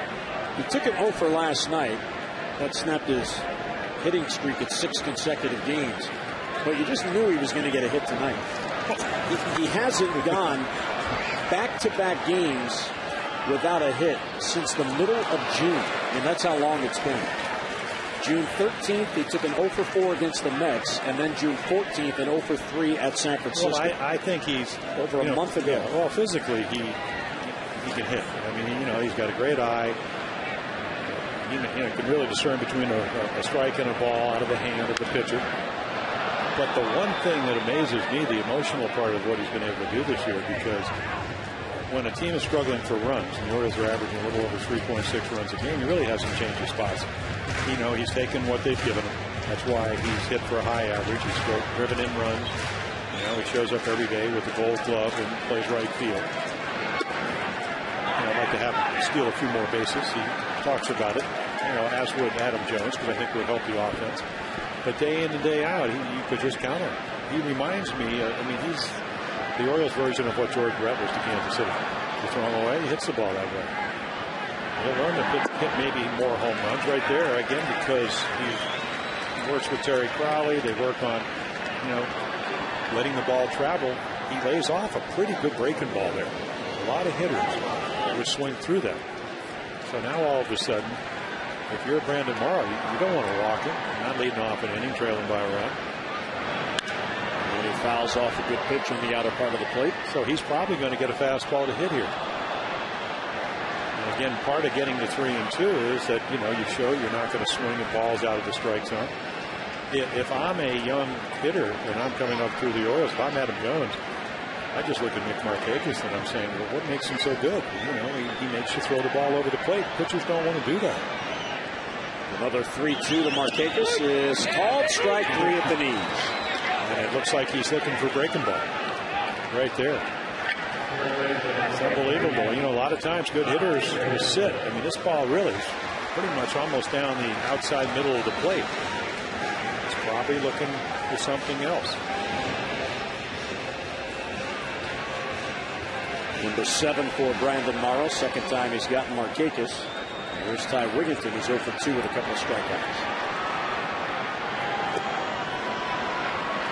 The fastball didn't get it. Well, we told you about Brandon Morrow, and you talked about how he's rushed to the big leagues. He signs #1 draft choice second year after 16 innings in the minor leagues. He's in the bullpen for the Mariners. And then back to the minor leagues. But again, 20 starts in the minor leagues, so he's learning how to be a starting pitcher. And look at the, 95, hot human night, tough ball game because he had a 1-0 lead till he gave up a couple of runs. Missed it towards center field. Vernon Wells is there. And has it for the out, and 2 men down in the Orioles' 6th inning. Well, here's an idea. Skip out of work early on Wednesday and enjoy a summer afternoon with family and friends here at Oriole Park. First 10,000 kids 14 and under at the O's-Rays game at 12:35 will receive an Orioles foam finger. For tickets, 888-848-BIRD or get online Orioles.com. It's a day game. It's good to know. Really glad we have that. It's still about 4 o'clock. It's amazing that I was just thinking the same thing. I would have known by then. Well, I would hope so. 2 down. Adam Jones takes low. Brandon Morrow has 7 strikeouts. He has walked 2. 12:35. You'd be coming from the gym. Not if it's a day game. Jones to center field, chasing Vernon Wells back, and he reaches up and he has it for the out. So the Orioles go 3 up, 3 down. We played 6. Good game. Orioles lead it 2-1.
to the game, but as he battled back, he's got 5 strikeouts. He has struck out 3 of the last 4 batters, and now he has a lead as we go to the 7th inning, and here's the pitching comparison. Well, yeah, Morrow's pitched terrific also. Jeremy Guthrie, a little bit better. Really pitched, as you mentioned, out of a problem in the 4th inning. Lynn with a blooping double, Hill with a blooping single. And again, now the Orioles need 9 outs to somehow, hopefully, keep the Blue Jays from scoring. And one of his nemesis comes to the plate, Overbay, who's been hot, 8-game hitting streak, hitting over 340 with a couple of home runs against Jerry. Lines it the other way, foul, nothing in 1. Well, that's what he did last night. I was talking to Lyle down in the batting cage, and I said, what's the difference? He said, well, I try to use the whole field. And, again, he has not hit lefties well this year. That's not an issue here with the right-hander on the mound. 190 against lefties. But he's a pretty formidable guy, against right-handed pitching. Guthrie versus lefties this year, they've hit him at 294. Righties, he's very good, 227. There's another foul. Yeah, righty and lefty. You got the 2 setup guys that get you to your closer. Birkin, who's been outstanding. Will Ullman, the left-hand specialist. We're looking with him, hoping if he'd get in trouble, that he would be a guy maybe that Fred would face with Fred Lewis. Another foul. Great combination for Jeremy Guthrie to this point, because he's been able, as we mentioned, he said he wanted to pitch down, and when he's gone up, he's gone out of the strike zone. So very few balls in the middle of the plate belt high. He's been up about the letters. Again, Overbay fouls it off. See, so we talked about it early on. Remember Theo Harris saying, and Rick Granite said, you want to be able to pitch in off the plate. The place to get Overbay out here, and it's not comfortable for Jeremy, would probably be up and in. But if you're going in, you want to be able to go in without hitting with a 1-run lead, and it's not his comfort zone. You could see Tatum trying to get him to go in, and they're going to go away again.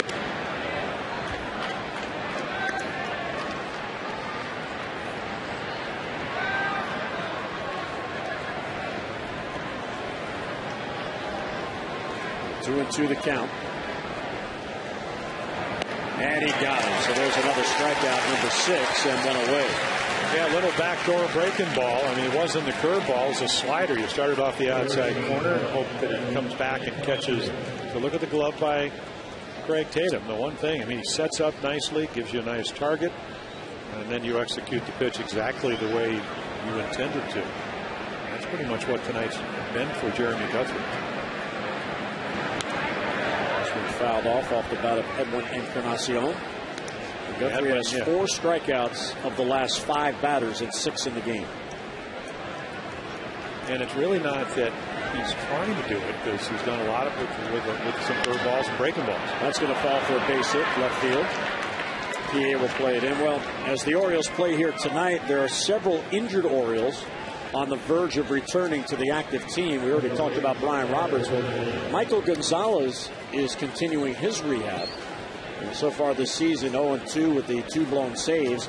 And his rehab assignment has to end in 4 days. And Andy McPhail explained to you, I saw you talking with him about the 30 days, and it does start with the Gulf Coast League. And the question is, when Michael Gonzalez comes back to the team, right now there are 8 men in the bullpen. A, where does he fit? And B, what role does he have? Because it's doubtful he'd come back as the closer, because Simone is doing such a great job. But here's the bullpen as is. Now, off that list here, I guess Frank Amata is the most vulnerable. And he has options. Matt Albers doesn't. He's pitched well as of late, as you can see. So, again, it's really, I'm not the general manager, but it seems rather obvious. The numbers. Center field off the bat. Yeah, actually, Molina hit it right off the end of that slider.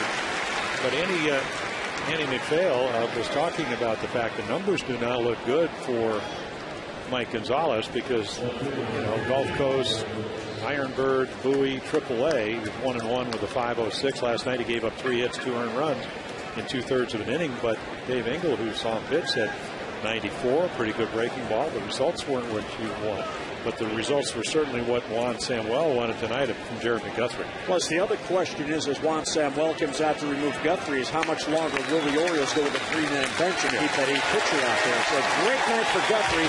He leaves. Will Ullman comes on with Fred Lewis coming up. 1 on, 2 down in the 7th.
Tonight, Will Ullman will come on to try to at least save the immediate day. And if he, he's done a nice job against lefties.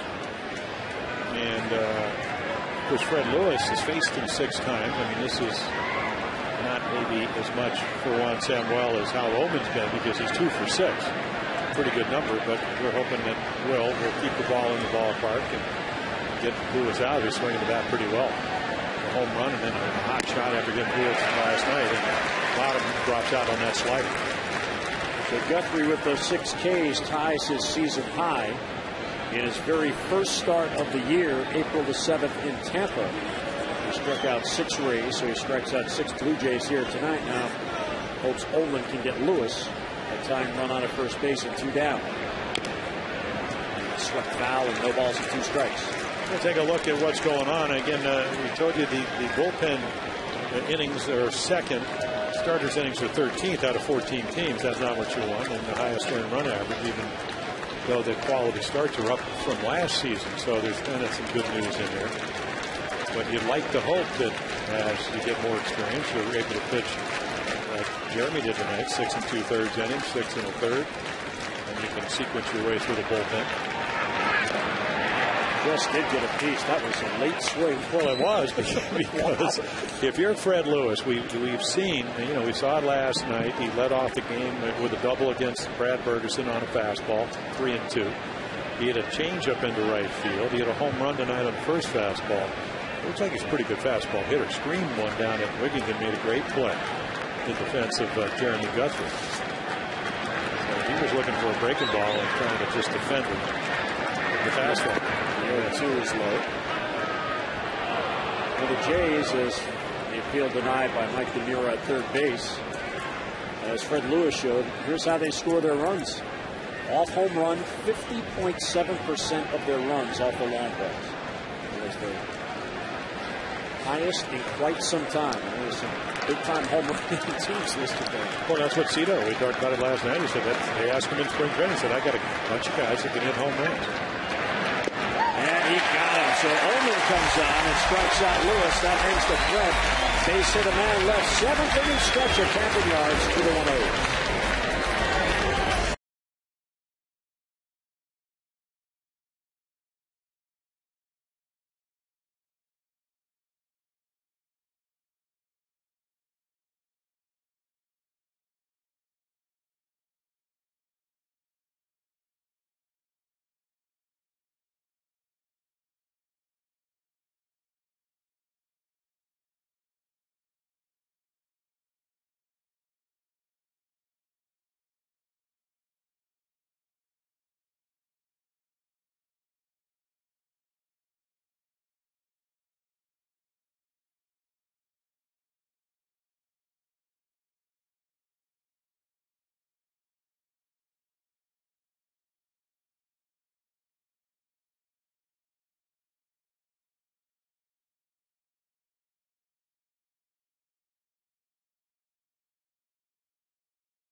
5th career leadoff home run. Freddie Lewis wants to be Ricky Henderson. Henderson hit 79. He's got a ways to go. And Brandon Morrow's still out there. You know, if you've given up two or one more than they are, just hang around. You know, pretty potent offense. So you need to get him out in the 7th and then have your hitters come up. So he's pitched very well today. Again, you know, the infield hit that he couldn't field off the bat of Felix PA after the leadoff single by Jones, one of the big differences, and then Rasturus who dumped a single in the left center field for 2 runs. That's pretty much. He's been great today. Morrow will go to work on PA. Tatum and Lugo will then follow. You know, it reminds me of a guy that came up with Seattle and is now with Kansas City, Gil Metch. Has that kind of stuff. Just hope he stays healthier. He had some serious shoulder injuries early on. PA takes a strike. Infield hit his last at bat. That helped in the Orioles rally. It was actually a real good pitch by Morrow, but he cued it just off the glove of the pitcher for an infield single. Hard hit ball caught by Overbay at first base. So right at the first baseman and 1 down in the Orioles 7th. Fans on Friday, first 10,000 21 and over receive a freezable Orioles tankard, all presented by Guinness. So stay cool during this hot Birdland summer with a fun night of Orioles baseball. For tickets, 888-848-BIRD or get online at Orioles.com. Get your tickets early because Jim Palmer has his eye on those tankards. Why not? Better go with the Brooks Robinson t-shirt, the Birkin t-shirt, the Wieters t-shirt, the Wigginton t-shirt, and I didn't get others. The Wigginton. I didn't get that. And the floppy hat. I got the floppy hat. If you come out on the boat, the yacht. Your yacht? Yeah. Floppy hat? Oh, you have all that stuff waiting for me? Is that like a gift? Good life preserver. Tatum swings through 1-1. Not a floppy hat. Wait, now, that is an interesting thing. That's like a homemade hat. Some kind of version of the bird on there. Tatum fouls it straight back. 28,518 tonight. This crowd in the Brooks Robinson t-shirt night. Well, Craig Tatum, pretty good day. He's done a great job behind the plate tonight, calling pitches. And base hit his first time up. And then tried to bunt him over. Wasn't successful. Ended up walking to load the bases up, and the Orioles were able to throw that in into the 2-run. That's off a good pitch. I mean, pretty much, as we look at Jason Birkin, it indicates me he's going to come in. Boy, is he having a great year. But for Craig Tatum, I like his approach. It's a line drive approach. He may feel like he's going to get a little more comfortable because of the injury to Reader, so he'll get some more regular bats. But, use the whole field, cut down on your swing, try to make contact. Tomorrow already with, 7 strikeouts on the night. He averages 1 an inning. He's going to that again tonight.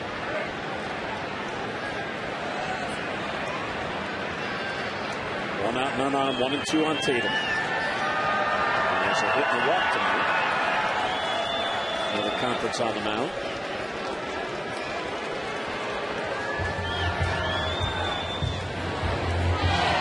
Gaston looking on. His team got back to 500 last night.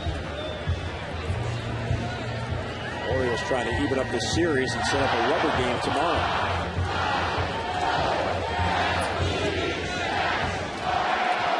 Get the Orioles back-to-back series wins getting back to last week. If they can win tonight and win tomorrow.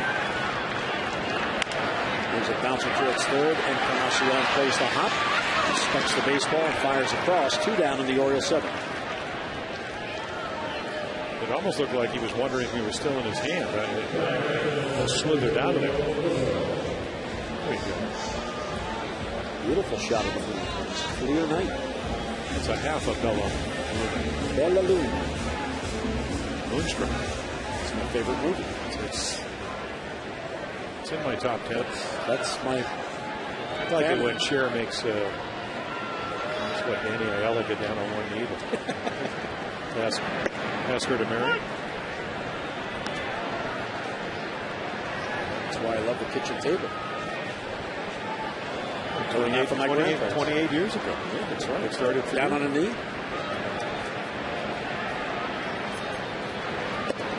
I think I did that. No? It's a long time ago. 0-2.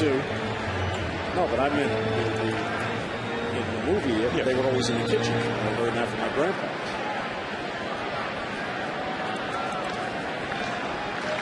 22 on Lugo. This is low. That was not enticable enough for Lugo to chase it. Well, you know, what Bob Boone used to say, you need to ply on the avaricious nature of the hitter. Make him expand the strike zone. That's what happens when you go to Stanford. I'm impressed you remember that. Well, I do, because that's part of pitching. Get ahead, like Brandon Morrows, and throw it close enough. Once you get ahead, to get him to swing. There's a high chopper towards third. If it's fair, there's trouble. It will bounce foul. See, I like our word better because it gets right to the point. Enticable? Enticable. It must be enticable enough to entice him to swing. So enticable, but not delectable. But not what? Delectable. No, I mean delectable in the sense that delectable is a hitter's pitch. Okay. Oh, okay. I see. You're coming from the opposite end. Okay. You're in your mother's kitchen. She's cooking the marinara sauce. It's delectable. There you go. You don't want to do that when you're a pitcher. A hitter is looking for delectable. Just for the record, it's gravy. Gravy? Gravy. Marinara gravy.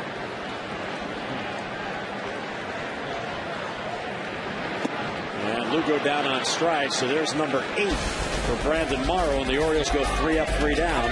We'll head to the 8th in a 2-1 game.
Starter this year, very, very comfortable. We'll see how comfortable as they bring him in to protect this one-run lead. Very, very glowing numbers right there. Low ERA. Lefties only hitting 194. Righties over 300 early on, but that number's come all the way down into the 256 range. And I think another thing if you look at, especially with a one-run lead, pretty good job of retiring the first batter. Only 10 out of 32. So that's what, about 66%, 22 out of 32. A little bit better than that, and that's what you're going to try to do tonight to get to your closer.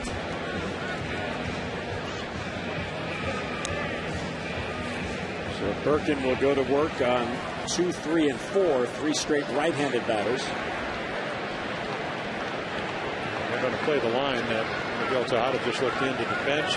He's going to move over a couple of steps from the line. Last night, Escobar, after the leadoff double by Lewis, dropped down a great one. So Andrew McGill make sure that he doesn't drop one again. Slow infield here at Camden Yards. And really, the big difference to me with Jason Birkin, because he's always been sneaky. He would throw anywhere from 92 to 95 when he started, but the slider has been much better out of the bullpen than it was as a starting pitcher.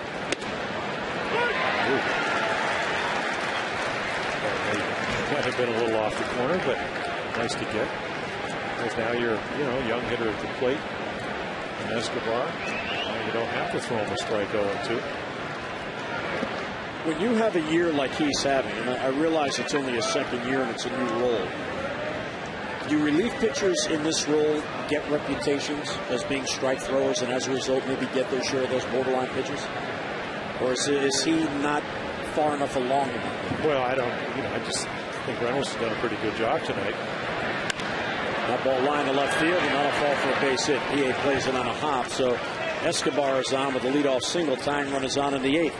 Fans, the Orioles game against the Twins next Saturday, July the 24th, originally scheduled for 10 after 4, now will begin at 7:05, and the game now can be seen locally on Masson 2 HD.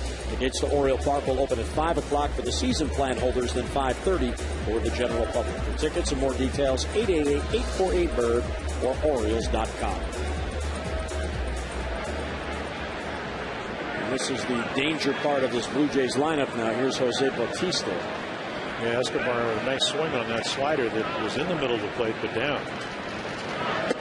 The good news is, I guess in a sense, that maybe there's not any good news. One thing about Bautista, he does strike out a good deal at times, 70 coming into the season, does walk a lot. Again, the power numbers, what this year's been about for him, 24 home runs. This one's crushed to left center field. Back it goes, and it is gone. And the Jays have the lead at 3-2. Number 25 for Jose Bautista. Well, again, a very, very confident hitter. There's number 25 on the year, as we mentioned. Right here, take a look. Again, a fastball that ends up in the middle of the plate. And 8 home runs in September, 2 in October, 25 this year. That leads the American League. Didn't make his first All-Star team. That's pretty much what it is for good hitters. They get good pitches to hit, and they usually don't miss them. Well, this turns that game around. How about Brandon Morrow going 7 innings, or at least into the 7th? Slider for a strike. Well, that one landed in the Blue Jays bullpen, scattering the players out there that were on the seats outside of the bench. Another 20-25 feet to get the $100,000 sign. I mean, seriously, that hit it here is right behind it. That's 430 feet away. Mark Hendrickson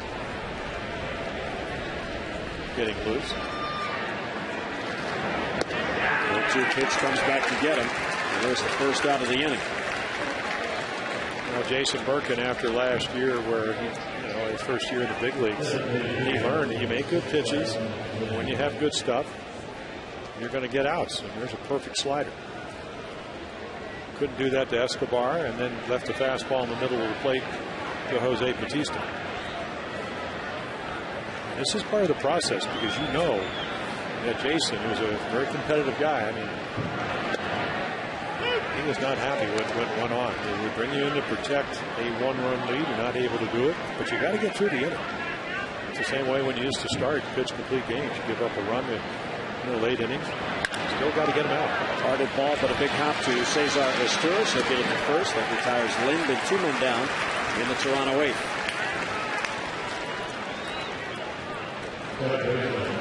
So Guthrie will have pitched to a no decision. And there's another example of sometimes it's tough to get a win. 6 2/3, 1 run, and he leaves. Well, but right here, 2 runs.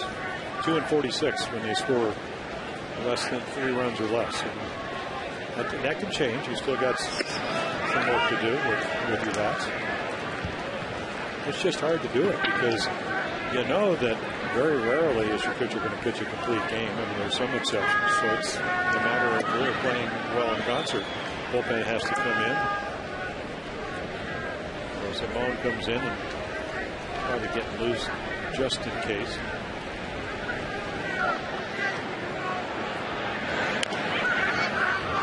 off by Eric Hill. Ball and 2 strikes. Hill 1 out of 3 on the night. He singled in the 4th.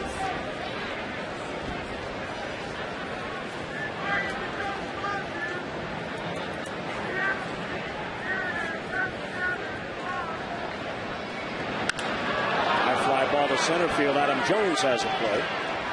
He's back on it now and has it for the out. The inning ends, but big blow by Jose Bautista, 2-run home run. The Jays now the 3-2 lead.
Caps, t-shirts, jerseys, collectibles, and more for the entire family. Shop from the comfort of your home 24 hours a day, 7 days a week. Get your gear from the official source, theorioles.com shop. Mark Sepsinski comes on, the left-hander. Yeah, he's got a start. We saw him last year where he pitched out of the starting rotation for him. So he comes in. He's got a lot of choices with lefties if you're Cito Gaston in your bullpen. So a start and a relief appearance as he comes in. And you got Percy, a lefty, Talent, a lefty. You also have Scott Downs, who we saw last night. So, of course, Kopsinski, a starting pitcher, used out of the bullpen with the All-Star break. Now 4 lefties in his bullpen.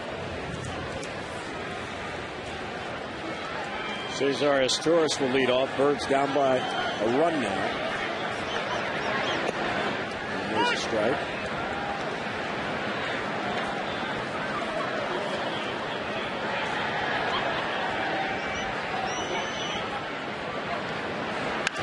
Ground ball towards the hole. There's a base hit for Estouras. So the tying run gets on, leading off in the 8th.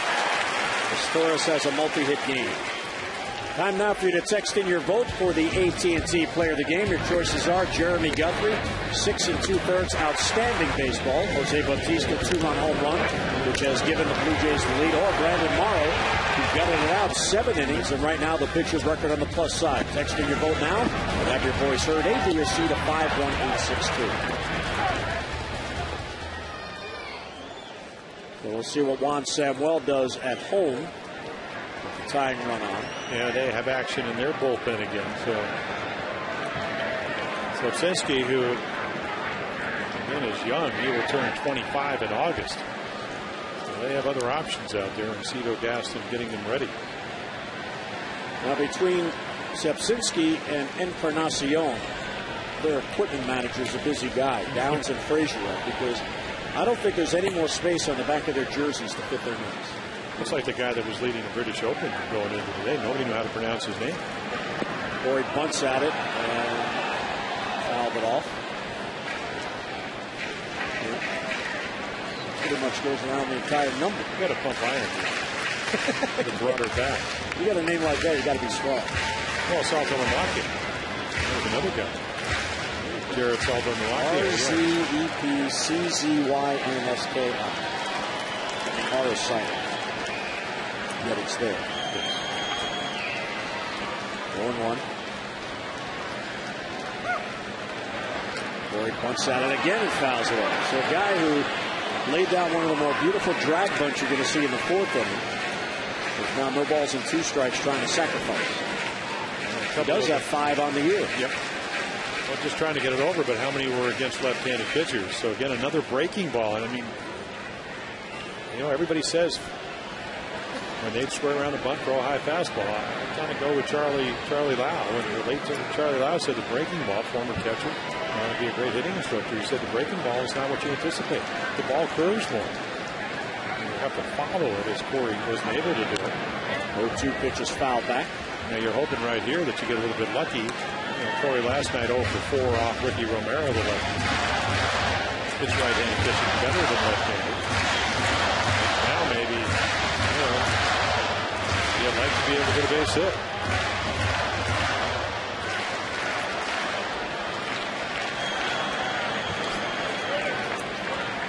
Time requested, and Corey Patterson is unsure of what Juan Samuel wants, so he's going to ask Gary Allenson, did I see what I just saw?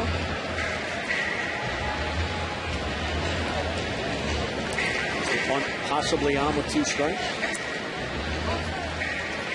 We got Overbay holding Storis. Taser with 7 steals, but not going to be running in this situation with a lefty on the mound. And Patterson down on strikes. So there's a huge out for Sepsinski. Patterson cannot advance the runner, and 1 away in the 8th inning, and that's going to be all for Sepsinski. And that's another good breaking ball. Again, can you execute your pitches? 9th strikeout tonight for the Blue Jays pitching staff. Morrow with 8 of them. Tino Gaston out. So Jason Frazier's going to come on to face Tejada. Tying run on, 1 down in the 8th. Here comes Frazier for Toronto.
With those extra presented by your local Ford dealer, followed by game coverage at 1:30 on Masson HD and WJZ. We've got all the access you need right here on Masson. So there they are. Markham with a great slider. Brian Mattis hoping for some run support. Probably better. Did struggled in Texas, but all in all, has pitched well over the last 6 weeks. So Jason Frazier, power arm, curveball, slider, changeup. Go. Usually you see what you're getting right there, where he'll give up some hits, but he usually strikes out an inning, at least a batter per inning. So a power guy, as the Orioles work to either tie it up or go ahead here in the bottom of the 8th. All to get to Kevin Gregg, who came in last night, got his 21st save with 7 pitches. Well, Tejada coming up. He's had a tough night. Well, he's happy to see Brandon Morrow go with that slider. Frazier doesn't have a good breaking ball, but it was pretty something special tonight from Brandon Morrow.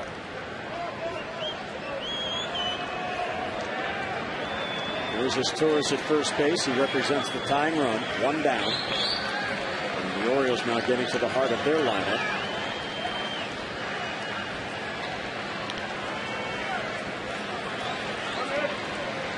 Tejada has just 3 RBIs in the 12 games in July. 2 of those have come during his current 5-game hitting streak. The Jays were the 6th best ranked bullpen in the American League. And up base hit to right field for Tejada. As Torres will make the turn, he'll head to third. And the Orioles have him on the corners with 1 down. So Tejada does his job. He gets that tying run to third in scoring position. And the go-ahead run is on at first.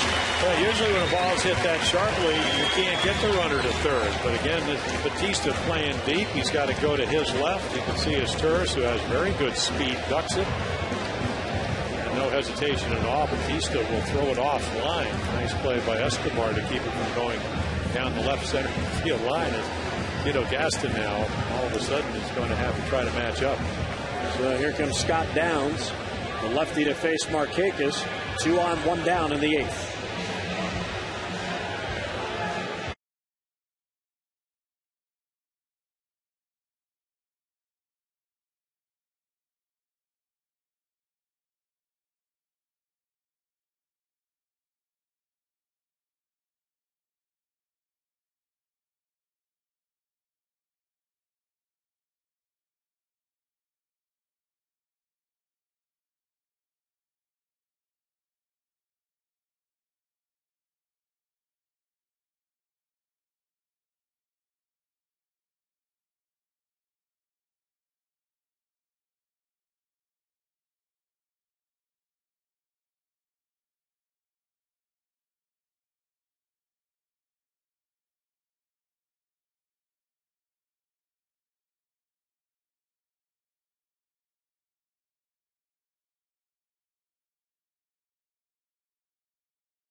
Here they're looking for number 22, and here's Scott Downs, who's trying to squash this Orioles rally. Yeah, he's been very good. 17 holes, and that ranks 4th in the American League, the most on the Blue Jays.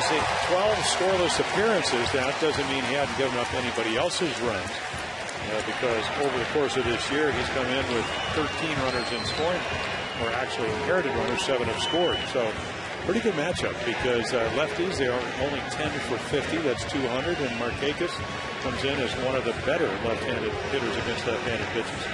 There are the numbers. Lifetime last night, he came in and got him to bounce to shortstop. Tonight, we will see what happens, what transpires. I like that ratio, 5 hits, 5 RBIs. Tying run is at third in the 8th. Well, with 1 out, again, you don't have to get a base hit to tie the game. Of course, Nick is certainly capable of doing that. Nick has 1 hit, a double. He's also struck out twice. Off the plate outside, 1-0. Yeah, Scott Downs not overpowering. He was 89 and 90 last night. He had a very good curveball.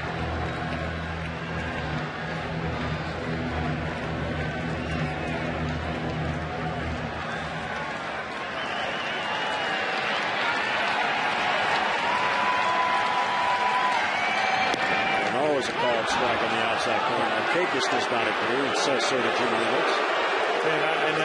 You don't want to get umpires upset, but you got to say something every once in a while. Nick's such a mild-mannered young man. I'm sure he told Jim Reynolds that's not a strike. He may have called it that. But boy, what a difference between hitting 2-0 and 1-1. Ground ball towards short. This could be two. Escobar fires to first, and there's the inning-ending double play. And Downs does a big job as the Orioles cannot get that run in from third. We'll head to the ninth. It's a 3-2 game.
Two game as the Orioles at first and third and one down, and Downs got that double play ball. Here we go to the ninth. Birkin stays on. And Birkin will try to keep this a one-run game against the lower third of the lineup. Orioles will have Wigginton, Jones, and P.A. due up in the bottom of the ninth.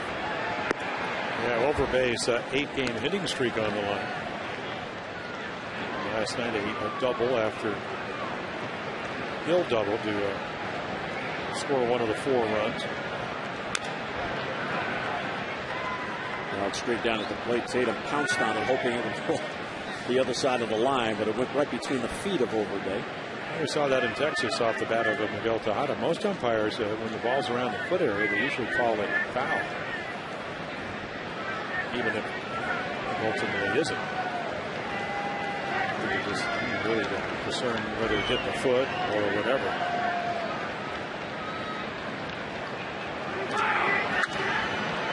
Pop to left, PA towards the line. He'll get there. And one down in the Blue Jays' ninth inning. Time now for our GMC game flow as the Orioles and the Blue Jays battle it out. And the game flow of this one for the Jays, no shocker, it's all about the home run. Leadoff home run on the first pitch of the game by Lewis, and then a 2-run home run by Jose Bautista in the 8th that gave the Jays the 3-2 lead. So what, that percentile, which led the American League this year, actually baseball, what, 50%? And that number will go up tonight. Tonight it's 100%. Yeah, all 3 runs.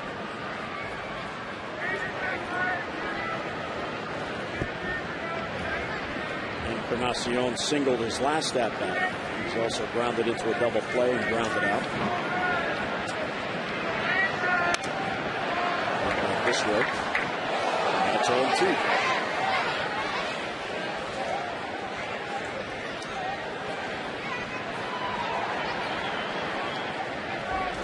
Grayson Birkin on for a second inning of work.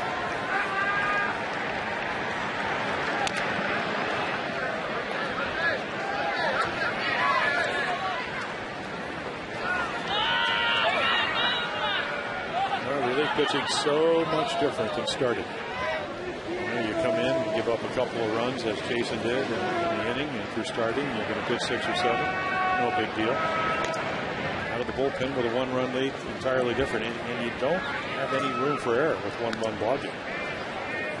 Slider in the middle of the plate to Escobar with 2 strikes.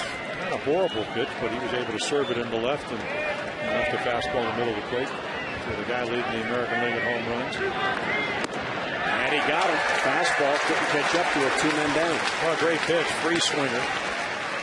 With Encarnacion, you just got to go up the ladder. Look at the glove from Tatum. He executes the pitch perfectly. 2 down in the 9th. Here's Jose Molina, the number 9 batter. Hitless on the night. Fouls it off on 1. Yeah, Jose, early July, has hit 2 home runs in back-to-back games against the Red Sox. Doesn't happen very often. Trying to be like his 2 other brothers.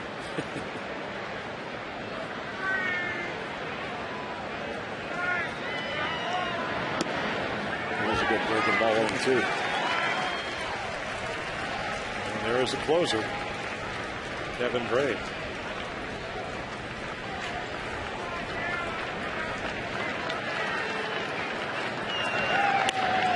Ball hit towards the hole. Tejada diving stop, bobbles it, and Molina will be out. It squirted out of his glove. That'll be an infield hit for Molina as Miguel got to it, but it just didn't stay in the glove. Yeah, pretty good slider, and I mean, what a great angle right here. This is what Miguel Tejada's looking at. And again, it's not a step and dive. It's probably 2-3 steps. There's a shot. You could see Jose reach for it. Didn't hit it particularly hard.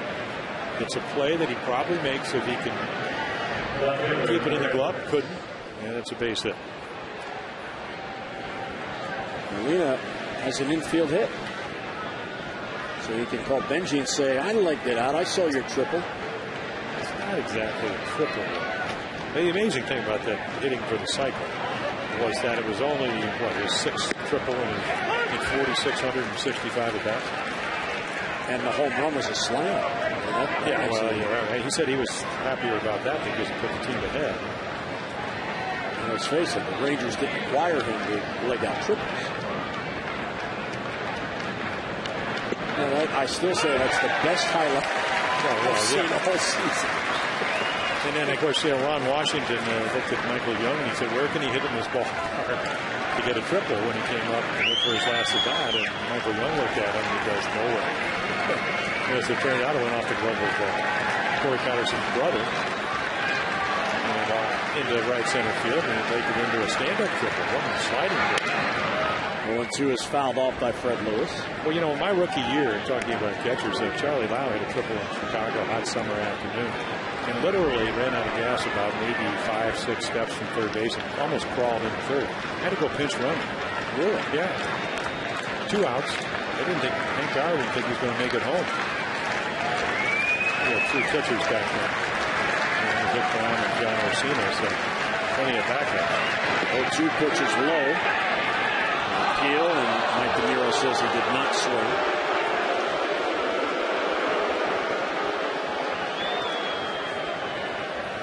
Part of the repertoire, a curveball.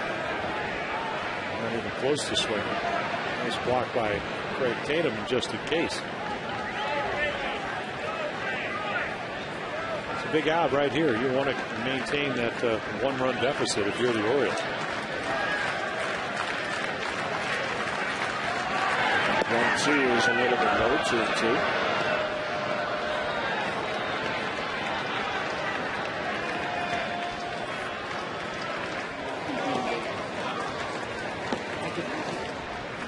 Samuel looking now.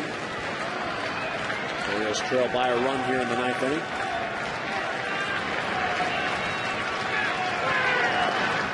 Chase, ball 3. Birkin was ahead. Now the count full, and this will give Molina a head start, which he greatly appreciates. Now being held by Riddington.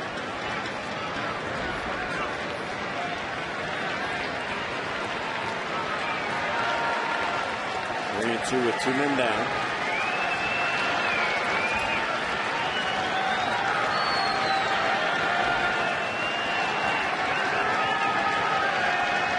Taking his time.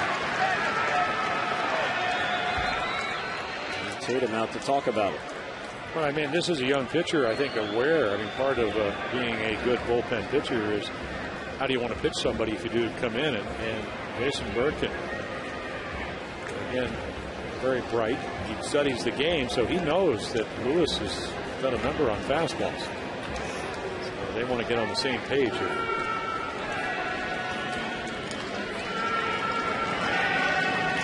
Molina runs. Here's the 3-2. It's hit to left field and deep. PA a long run back. He reaches up and he can't get it. It bounces into the crowd. And there's a break for the Orioles. The ground rule double. Molina will have to stop at third base. And just what we talked about. And Fred Lewis grimaces, but he got himself a double. He wanted that ball to stay in the park. You know, the rubberized warning track, you see this all the time. He drives it over the head of Felix Pie. Well, one of the most difficult plays for any outfielder is the ball over your head. You get the perfect jump, ball moving. And again, the fastball. They tried to stay away from it, eventually had to throw it to him. And now Rick Kranitz will come out and say, basically, what do you want to do? And what do you want to do as far as going to pitch to Escobar with Batista on deck? But how are we going to try to get him out? Remember last time he hit a slider to start the inning. And then Batista followed with a home run to give the Jays the lead.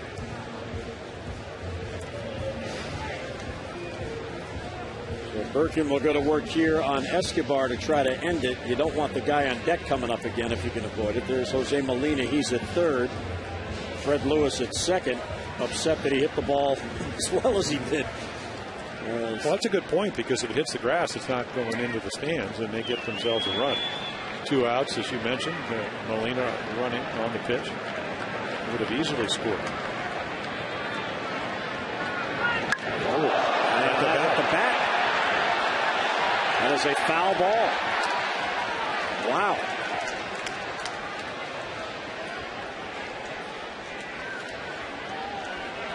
Boy, this is going to get your attention. Very fortunate right here, up over his head. You don't want to be hanging around in that neighborhood. You can see him ducked right there. I mean, that's the way you try to get out, and then he releases the bat, everything. That ball very, very close to beating him.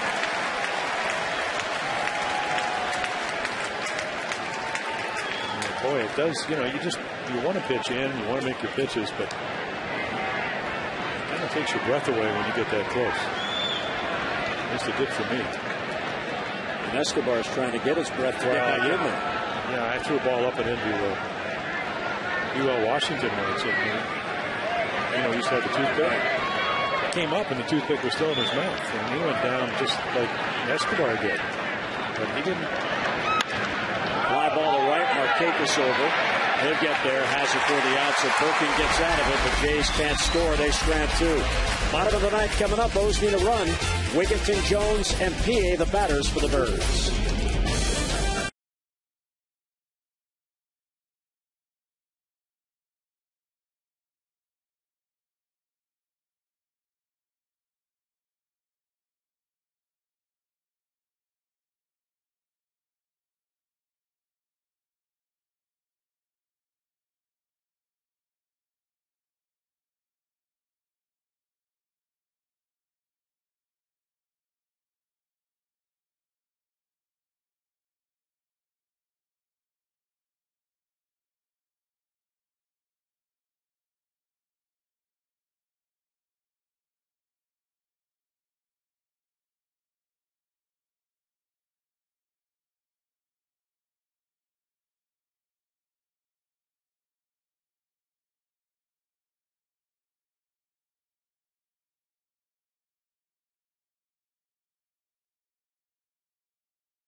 All right, Tom and Rick, thanks very much. So here come the Orioles in the bottom of the ninth, down by a run. Jays have out hit the Orioles 11-7. Here's the closer on, Kevin Gregg, 21 out of 24 in save opportunities. Yeah, last year with the Cubs, 23. The year before, 29. That's when Rick Kranitz, the Oriole pitching coach, had him, and then 32 the year before. So certainly knows what he needs to do. Came in last night, retired the side in order. Of course, Felix Pie, who is what? In the hole here, the third hitter hit a rocket up the middle, and Escobar made a great play. So, you know, again, he throws 91 to 93 or 4. You know, good splitter. Wigginton, first ball swinging, fouls it back. And a fastball with pretty good movement right there. Just a kind of a cut fastball that Wigginton fouls off. Wigginton is 0 for 3. He's got a 5-game hitting streak on the line. Tejada extended his with a single in the 8th inning. Waves at that one, 0-2.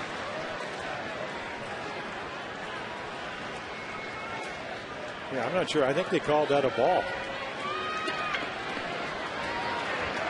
Well, I couldn't tell. It looked like a strike. And it was. Because that's strike 3. 7 pitches last night for Gregg to maintain that 2-run lead. Here's an update on the voting for the AT&T Player of the Game. And Jeremy Guthrie, 80%. Bautista, 17. Morrow, 3. Still time to text in your vote. A, B, or C to 51862. Tom and Rick will have the results coming up on those extra postgame. Tough night for Wigginton. Not only 0 for 4, but he struck out 3 times. Here's Adam Jones.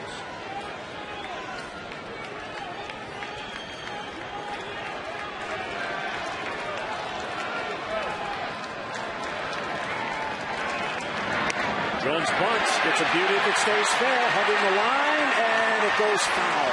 Just foul.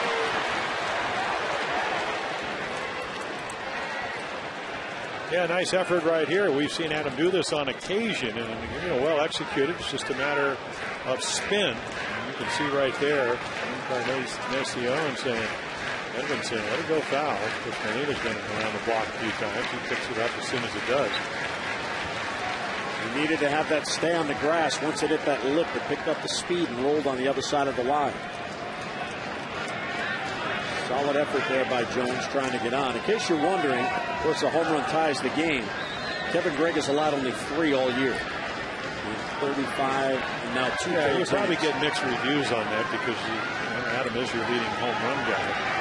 So with one swing, he could tie it up, but percentages certainly aren't with him. Especially when he thought he made that pitch.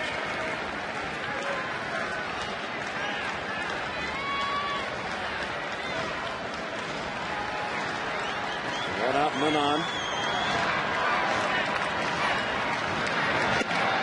And outside again, ball 2. Well, what they're trying to encourage Adam to do, and you read that he's going to try to hit more home runs and drive the ball and whatever, but at the end of the day, the harder he swings, it seems like he has nights like he did last night when he strikes out 3 times. If you make good pitches, and they did. I mean, part of the equation is that everybody knows how to get Adam Jones out. Almost every hitter has weaknesses. Some pitchers can execute those weaknesses a little bit better than others. I think all in all, after struggling early, he's come on. He's had some very controlled at-bats. Occasionally there'll be nights like last night, but that's part of baseball. Tight ball 3.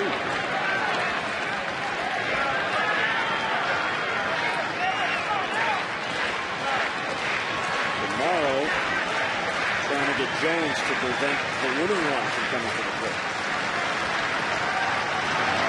And Jones gets on. There's a 1-out walk. The Orioles have life. Good at bat for Adam Jones. Very patient, works his way on. Yeah, that's really the key to becoming a better hitter. When the opposing pitchers know they have to throw you strikes, just that in its nature by itself makes you a better hitter. They don't want to do that. And he was able to lay off the pitches he swung at last night. And part of it could have been the fact that, you did have that layoff. Adam said it was probably a blessing because it was hot in Texas, but you won 4 in a row. The team's playing well. It's hard to take off 4. Kind of mixed reviews on taking 4 straight games with 4 days off in the middle of the season. EA now takes it high, 1-0. PA has 1 home run since coming back from the disabled list. He did that July the 8th in Texas. And this outfield now, they play shallow. They are very, very deep. You know who they are because of the scorecard. Ray fouls it off the opposite way, a ball and a strike.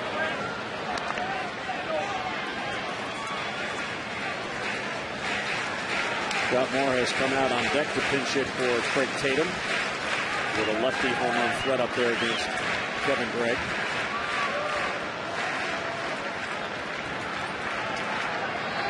Alley caps are on.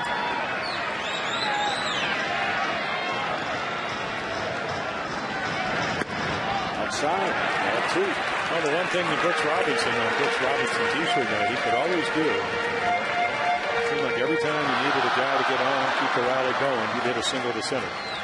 Or occasionally he'd take you deep. Which would not be a bad idea right now. That would be a walk-off home run, but the Orioles would take continuation of this round. All 3. Again, trying to stay away from that fastball. That slider, the cut fastball misses inside. So now just make it be a quality strike. Put a good swing on it. Felix PA. When he's healthy, that's usually what he does. Cito Gaston. Interested. Jones was running on the pitch and PA fouls it back. Yeah, Jonesy does not run very much. He attempted 8 steals, only been successful 3 of them. It's a matter of somehow owning that John Camp. We saw him last night. Puts the 8th in him, but Jonesy just has to at some point say, well, got to be a little more aggressive. Well, you know he's going to be running here. 3-2 the count on PA as Gregg peers in for a sign. Jones is running, and it is taken to ball 4. So PA will get down to first base. Jones at second. So the tying run is in scoring position. The winning run is on at first base with 1 down on back-to-back walks in the bottom of the 9th. Yeah, and any chance of getting the borderline pitch when you're Jose Molina and you come up throwing is almost eliminated.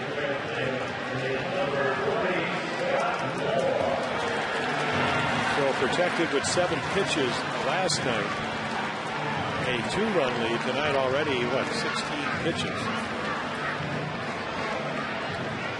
Actually make it 15, 8 balls and 7 strikes. And of course at home, you're thinking, well, just get it tied first. Scott Moore would love to do more than that here, and he has 2 of the fastest base runners on the team now. Jones and PA. Ball to left field. Coming in on the ball is Lewis. He's got it for the out. So on 1 pitch, Moore is retired, and the Orioles down to their final out.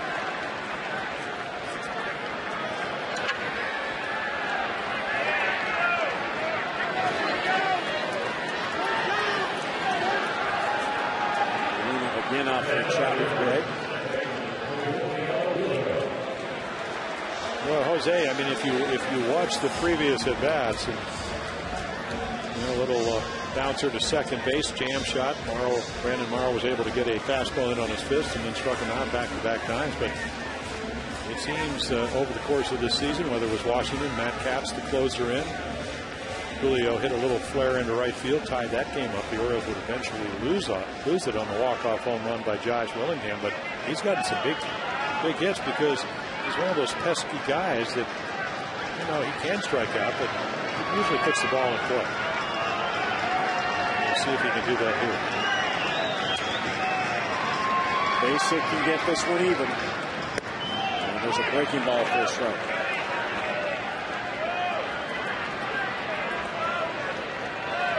Julio is 0 for 3 on the night. He was bounced into a force play. And he has struck out twice. And requested.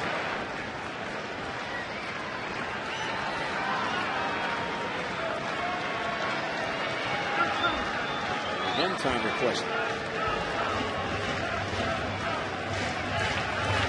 Kevin Gregg is anxious to get it going, and Julio has his mannerisms. 2 on, 2 out. And it's down and away. What was interesting about the second request is Greg was looking at Jones at second base. He wasn't going to quit pitching. He wasn't even looking at Lugo.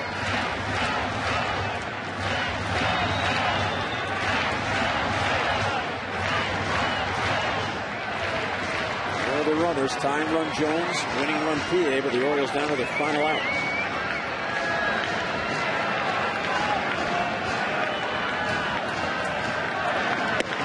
Outside, good take, 2-1.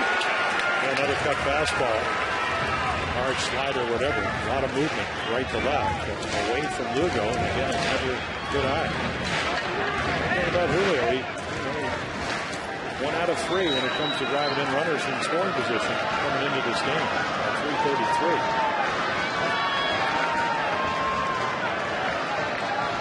333. 2-1 is low, ball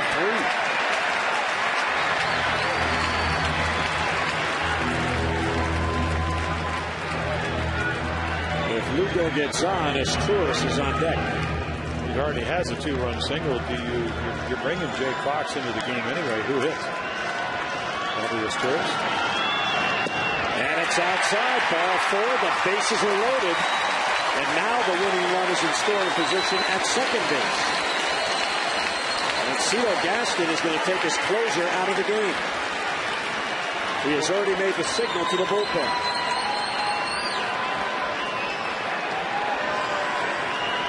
So 3 walks to go with a strikeout and a fly ball out. And Sean Camp will come on now and try to earn the save.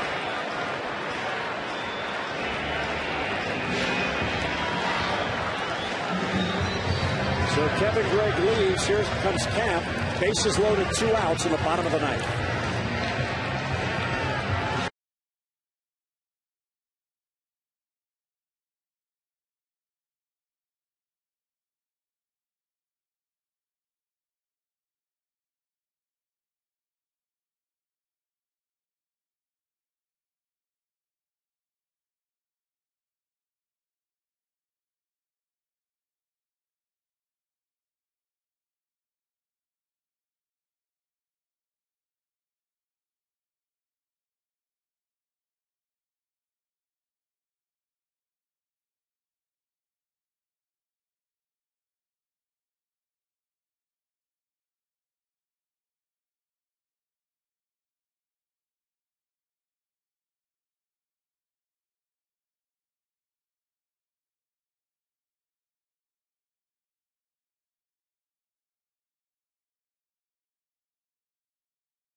The bases loaded. 2 men are out, however, so Sean Camp, his job, get 1 out, and the game's over. Well, that's what he did last time, but he gave up a double to Wigington before he struck out Jones on an array of breaking balls. You know, some good. Certainly the last one to strike him out, down and away. So, you know, he had a chance to see him back-to-back tonight. Throws in the upper 90s, upper 80s, excuse me. That kind of fastball, but he's got a real good breaking ball. So the base on balls, they set up a chance of a walk-off base hit right here. Highest percentage of wins by comeback, the Orioles, 72.4%, besting the 1923 Boston Red Sox. There are the runners, Jones at third, PA at second, and Lugo at first with his Torres at the plate. He is 2 out of 3. And there's a strike. Yeah, at least a couple inches off the outside corner. Boy, Jim Reynolds' strike zone has gotten big again. And pretty consistent through the first 5-6 innings. And again, the big difference. With that ball about 1 or 2 inches off the corner, you get the call. It changes the dynamics of the at-bat. Ground ball towards shortstop. Escobar has it. He flips the second. There's the force. And the ball game is over, and the Blue Jays hang on. So the Orioles threaten as some patient at-bats in the ninth inning, load the bases, but the Blue Jays hold on and win it 3-2.